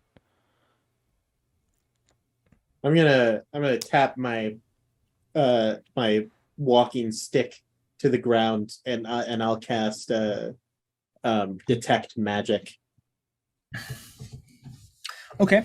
What's the range of detect magic? That's an excellent question, DM, and one that I'm going to tell you shortly. 30 feet. 30 feet? Within 30 feet around you, there's obviously a number of magical enchantments, mostly those concerning the keep. You know, your glyphs of warding, where you've hollowed the ground, so on and so forth. You don't seem there's nothing out of the ordinary within 30 feet of you. I'll do like some rounds. I'll get up on the wall. Okay. I'll like Yeah. I'll like Because it pass lasts 10 minutes, around. right? Yeah, it's I've got 10 minutes. Plus Yeah. I can cast this a good couple of times. You start making your rounds, trying to kind of figure out what might be going on. After a little while, you notice a little ping on your radar, something that's not supposed to be there. That isn't one of mine. Outside of the walls, just kind of clutched to the base of the wall, there is a little bit of a magic aura as someone is invisibly clutched to the wall, trying with all of their might to be as silent as possible. I'm going to assume I've been walking around with Abinthy this whole time because Catherine's on edge. Yeah. I'm going to like I'm just going to keep walking. And I'm going to do my rounds. Mhm. And I'm going to pass within like within 1 square range. You're passing by Abinthy with your ears kind of like perked up, and you just hear a and I'm gonna stop. It's gonna be like in a horror movie for this guy, and it's totally purposeful. I'm just gonna stop like right in front of him, and I'm just gonna pause there. And I'm gonna look at Catherine and say, I don't know. I haven't seen anything. Nothing's popping up. Hey, DM, did I hear the breathing too? make a perception check. That's so It's crazy. I mean, I believe you for sure. That 25. Oh yeah, absolutely. You heard it about 15 feet back. You're like, wait, is someone breathing? Is that Abinthy? And then you like look at Abinthy and he's cool, calm, and I collected. look at him and I'm just giving him death glares. Like, don't you do a single. Don't say a word. Don't ruin this for me. Can I incite Abinthy to try and get a vibe as to what his goal with this is? You don't even have to incite him. You know exactly what Abinthy's goal is. Abinthy's goal is to torture this person mentally and emotionally before eventually revealing themselves and actually torturing them to get the answers. Okay. Yes. You're just like, yeah, Abinthy wants to psychologically abuse this person before he physically tortures him. Cather kind of reading this, just be like, it just gives us a very slight nod, and then he just kind of leans his hand up against the wall, just right next to half an inch.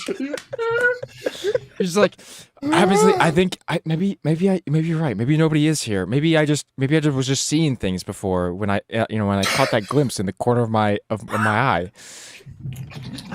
That may be just to be safe. I'll activate the auto kill defense mechanism connected to the walls, so that if anything brushes up against it that isn't qualified to be here, it'll just instantly You then die. watch footprints slowly appear in the grass, just like taking a half step off the wall. Oh, maybe And then, Abinthy, maybe you should use. I mean, maybe I should use some of my magic to detect to see if anybody is nearby. Actually, maybe I should just do that. At this point, there's a little bit of a shuffle in the grass as someone's like frantically running away. Yeah, at this point in time, my little Alakazam,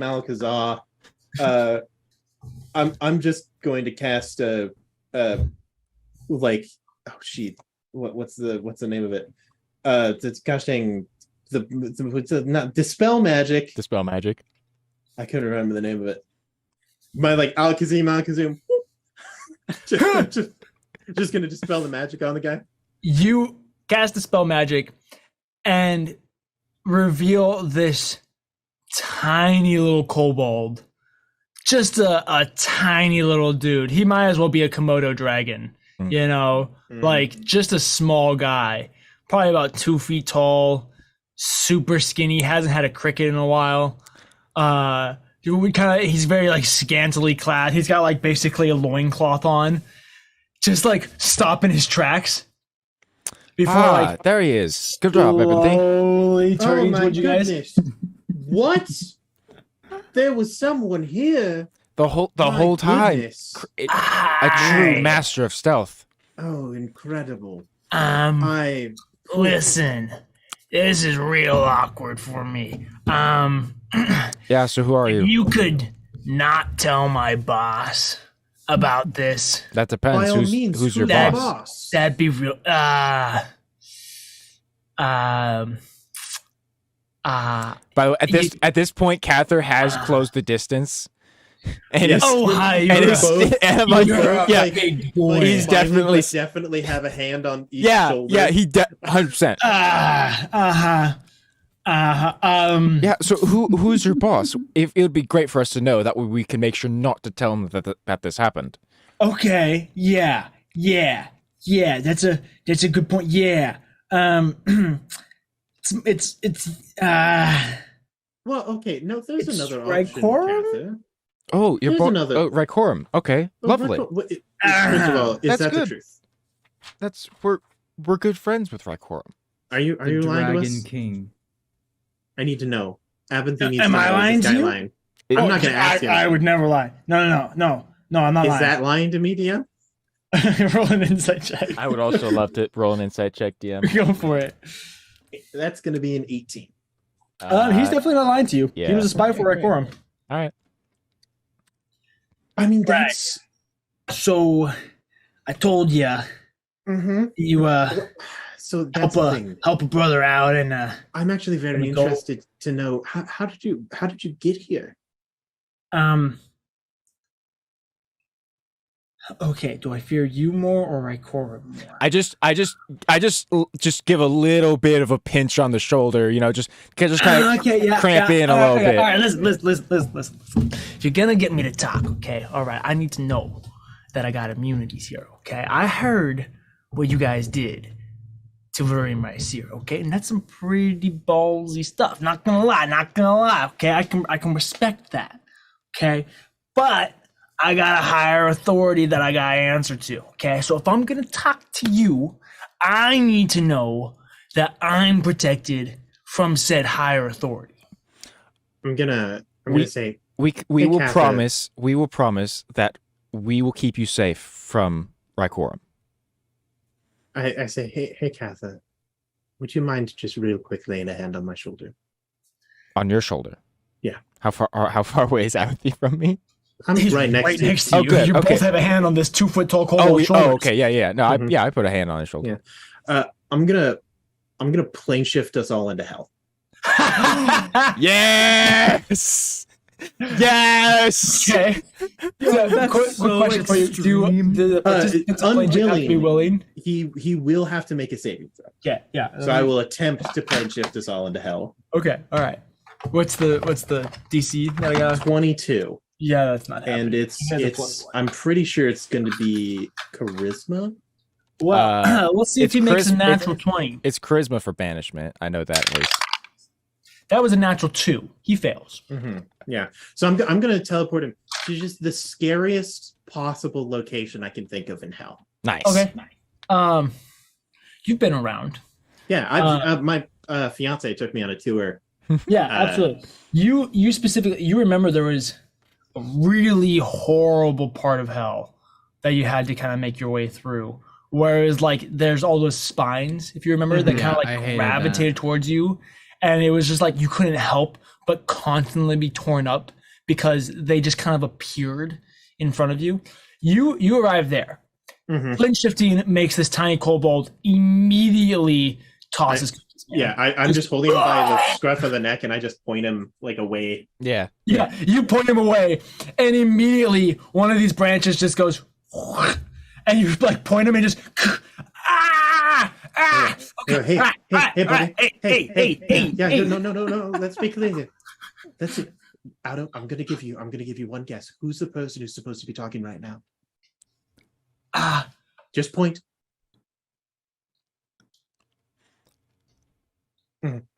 Okay. So you were talking about higher authority. I'm going to talk to you about lower authority. This is hell. Also, my fiance lives here.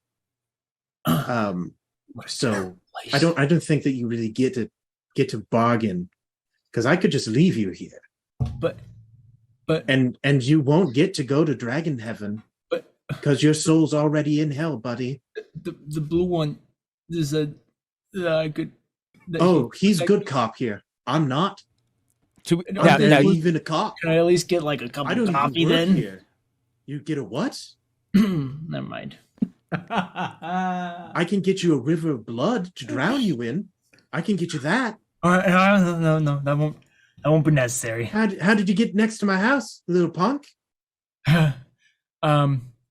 Carefully. There were a lot of dragonflowers. Yeah, it was not easy planting those. So why are you here? Are you here to are you here to spy? Are you here to mess something up? Here to report? Here to distract us? Well, I was reporting on what defenses you had. How were you reporting? With what? He pulls out a sending stone. I grab that. I take Okay. Yeah. All right. Give that to good cop. Yeah, and I put it in the bag. All right. How far did you get? I mean, guys have been gone a few days. I was able to get a pretty good look at things. Did you actually make it inside the keep? No, you got that place locked up tight. But I was able to see all the defenses on the outside. I got the catapults in. Okay. You got the rotating guard. And you reported all of this back to your boss. If I say yes, are you gonna kill me? No. Oh well, okay. Well, if that's the case, then yeah, I got it all backed up. No, Yeah. there are things worse than death. Oh no. Now, So- one thing that I'm curious about is Gonna cool off. You hold him. he just grabs him by the scruff. Now, one thing, Okay, all right. All right. one thing that I would like to know I'm a is, intelligent being too. You know, we can just talk. Doesn't look like it for me. Not for long. we too actually, funnily enough, wish to see your boss and actually see his That's lovely good. He's keep on his way. and fortress. Yeah. What's the timing, punk? He's on his way to Gambit's keep. Yeah, they're gonna mess you up real bad. How fast? Tell me when. Tell me where. I'll meet him anytime, any place. I don't know how fast he can fly. And do you know? Is it how many? Is it just the rest of the dragons? I don't know. I was just diving to Red Core. I don't know if it's just him or if it's like him. And You got to do better than that. You got to do better. It's definitely at least one dragon. Definitely the big man, the big boss. Is it probably more than one dragon? Probably more than one dragon. Yeah. Oh. I'm guessing at least 2 or 3. Not gonna lie. At least 2 or 3? They're I think pretty you mean pissed off that only you killed 2 his or son. 3. Well, I'm sorry. What? I think you mean only 2 and 3. Do you know who we are? Killing dragons is what we do. I open my bag and it's just filled with dragon parts. I'm like, yeah, I bet you knew this one. It's dead now. Oh my gosh! You harvested his son? This is gonna be you, buddy. Oh my This gosh! is mince. Oh, he's so gonna roasted kill this. you. I made it in Oh, a he's jerk. not just gonna kill you. He's gonna like burn you to a crisp, I'm going to and then like eat put you. you over a spit and If keep you have burning any you. beat and on it's your gonna, Right. like, own, eat Okay. you. Okay. It's Apathy. gonna Apathy. eat your Apathy. bones, Apathy. toothpicks. All right. All right. Apathy. What else? Is there anything else you would like to know There's a lot of things that I want to know from this right. guy specifically? from this guy specifically. Listen, man, I got a wife and kid, man. Does he have a wife and kid? Yeah, you got a weapon. Yeah, is that the truth? Is that the Roll truth? an insight check. 26. Absolutely not. I say, I look at him. I go, hey, what's? I want to know. This is something I want to know. What's your name? My name's Gronk. Gronk. Gronk, yeah, Gronk. yeah. Hey, Gronk. Uh-huh. Hey, friend, buddy, pal. Wait. I thought. Wait, are you the bad cops? This is not your talking time. Gronk. At this point in time, I thought that we knew each other well enough for you to not lie to me. I honestly, here's the thing, Gronk. Here's the thing. I want you to get out of this. I do. I really do. Like it. I really do. I don't. You're the bad cop, man. I don't like you.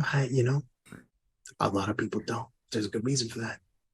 This feels much more like the good cop thing that he should be saying. No, that's because I'm disappointed now, Gronk. Oh no. Yeah. But you lied to me. That hurts. That cuts deep. I'm so sorry. I know a lot of things that cut deep, Gronk. Oh no. Okay. Take Yeah. it easy. Okay. Hey, Catherine. I told you what you wanted. Yeah. Okay. Yeah. Hey, Katha, do you mind what happens to this guy? I don't know when I turned into this accent. This is my threatening accent. Oh, here. Cather still holding. He just holds him up with one hand. Takes out. Okay. He takes out. He unsheaths his sword. Okay, that's a sword. Because I'm just saying, Okay. I don't really want to kill him right now. Whoa. He might come in useful later. Yeah, Yes, I'm very 100%. useful. As he's holding the blade to the neck. So. Okay. All right. Here's the thing. I said that we would protect you from my quorum. I never said anything about us. I don't know if he can. That is some anybody. dark stuff there, man. I thought you were the good guys. I'm lawful neutral, not lawful good. Oh no. You're Okay. talking to All the right. god of, one of the champions of God of Death, buddy. He doesn't do life. So, Okay. All right. Take it easy. so if you do want to live, which I would, I would love to spare your life as well. Okay, great. Let's do that. That sounds like a great plan. That means you're gonna have to be useful. I'm very useful. I'm very useful. What do you need me to do? Good. What do you want from me? Listen, man, I have no loyalties to anybody. I go to the highest bidder. What do you want? Here's the thing, Katha. I don't think we need him right now. Right now. So Yes. let's give him a little bit of time to cool off. Yeah. How about that? I think that's a great idea.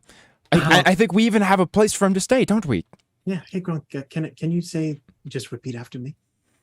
Repeat Yeah. after me. I consent. I really feel like I shouldn't say that. I mean, I just start to unsheath my sword. There's another option. I thought you said that I shouldn't lie to you. You don't have to lie. You just have to say it. This is some dark stuff, guys. Well, I don't think you have a lot of options. Look, I just don't want to go through the trouble of you trying to resist me.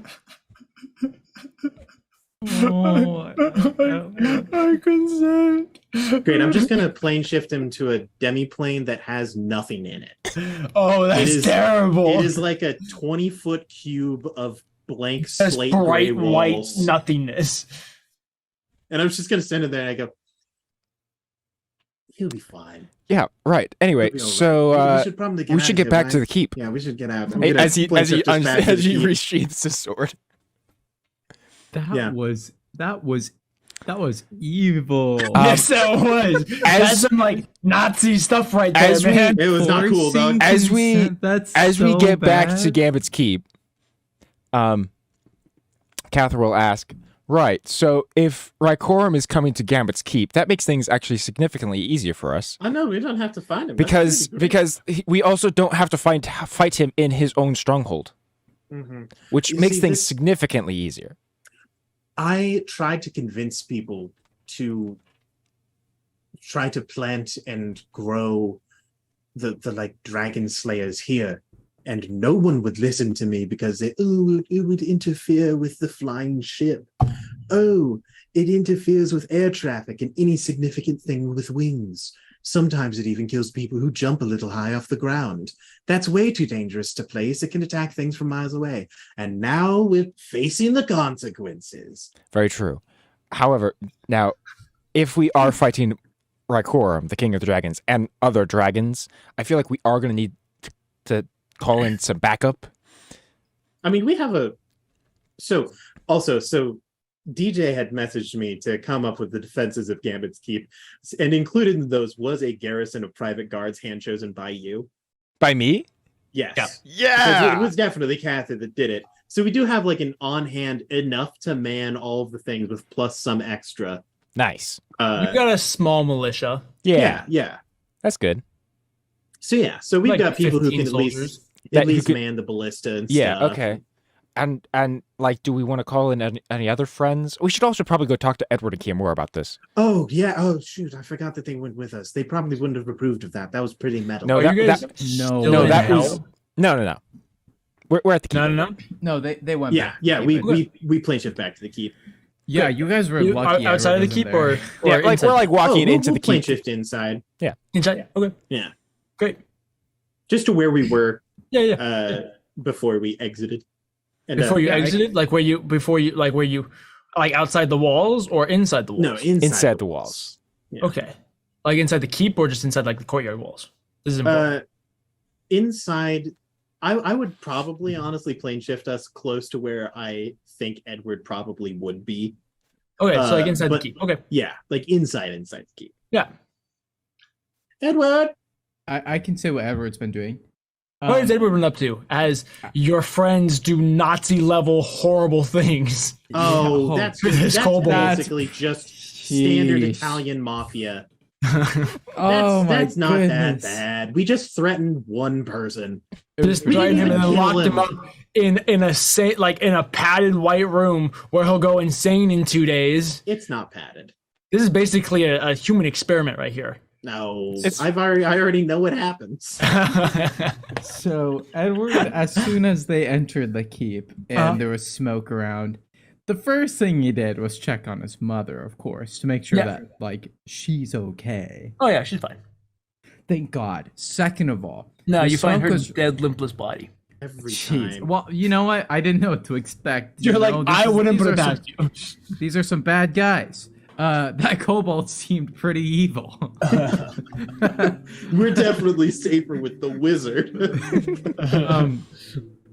So and the smoke was rising from like fire and stuff, right? Yeah. Like Yeah. yeah.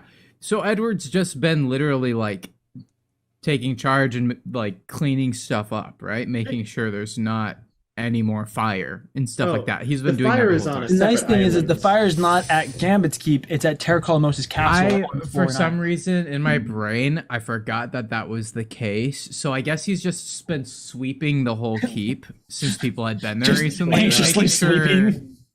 Yeah, he's actually sweeping with the broom. No, he's like combing through the keep and making sure that Oh, everything I everything honestly thought is you meant sweeping with a broom. No, I followed. with the broom. I followed Yeah, what he's like- he was doing. he's yeah, just you're making- assessing the whole thing, making sure Yeah. that nothing was taken, Nothing fishy's nobody going broke on. in. Yeah. That's what he's been doing. And he's been Yeah. like telling people to do the same. Yeah, you send the garrison out to kind of make the rounds. You make some rounds yourself. It seems like inside the keep, everything's shipshape, just exactly how you left. Perfect. At this point, So- Avanti shows up. Edward! Kimura, Huh? I'm here. What do you want? One moment. get over here. We have important pressing news. Okay. Kimura jogs in.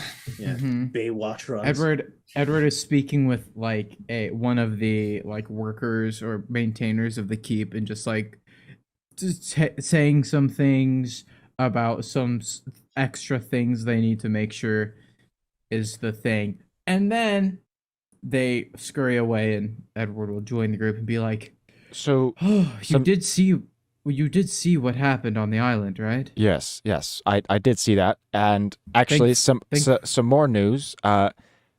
Abathy assisted me in finding a kobold spy that was lurking around. Yes. And Is that right? long story short, Rykorum is on his way here right now, probably with some other dragons to fight us. Right now? Yes. By right now, do you mean he's like We don't have an Rykorum is exact planning on? estimate. We don't know time, when but he's gonna it be has been here. a couple of days, But likely soon It is at this moment that we hear a big where there is an roar. eruption outside. Yeah. Shut up. oh, like from the dragon flowers. Like from somebody blowing up the dragon flowers. Yeah, okay. Unsheath the sword. Immediately is starting to rush out. Yes. You rush out into the no. courtyard and see 3 colossal dragons. Yeah. Just absolutely just huge. Easily twice the size of Varim Rysir and even Emra, maybe even Emra, being the ancient dragon that she was. Nice. And they are just unloading their breath weapons and just different explosions all around the keep. Kind of, you quickly realize that they're getting rid of the dragon flowers to kind of clear the battlefield for them to be able to like siege the keep themselves. Now, They've okay. planned this. They've strategized a little bit with this. Oh, And we've man. and so and Rykorum is one of the dragons we see. Glinting in the light, very similarly to Varim Rysir, the biggest of the 3 dragons by a sizable chunk. You see this beautiful sapphire dragon with ever so slightly varying shades of blue along his scales, this immense wingspan, easily large enough to kind of sit on top of the keep if he wanted to. Like just a massive creature with gold chains that adorn around his neck and across his shoulders and up onto his wings, like his wing shoulders, however you describe those. He has beautiful chains kind of hanging off his horns, which have golden caps to them. He's got a ring coming out of his nose, just adorned to the wazoo with different beauty marks and different adornments.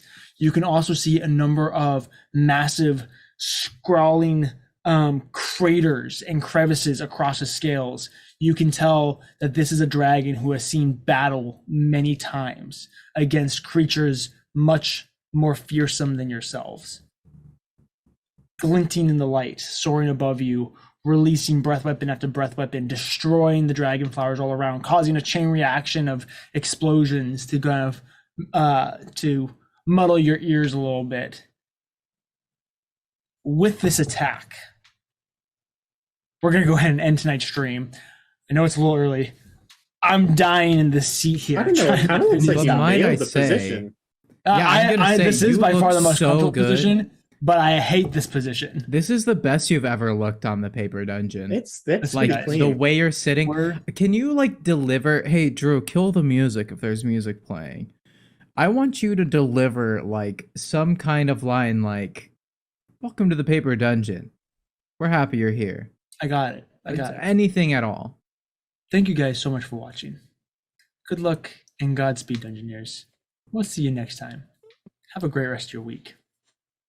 It's like a boudoir photo, Yeah, sounds good to me. like with the shiny pants. The pants do shine in the light. All right. Goodbye, guys. Bye, goodbye, everybody. I kind of Are we assumed we not? were done. I thought that we actually left. Bye.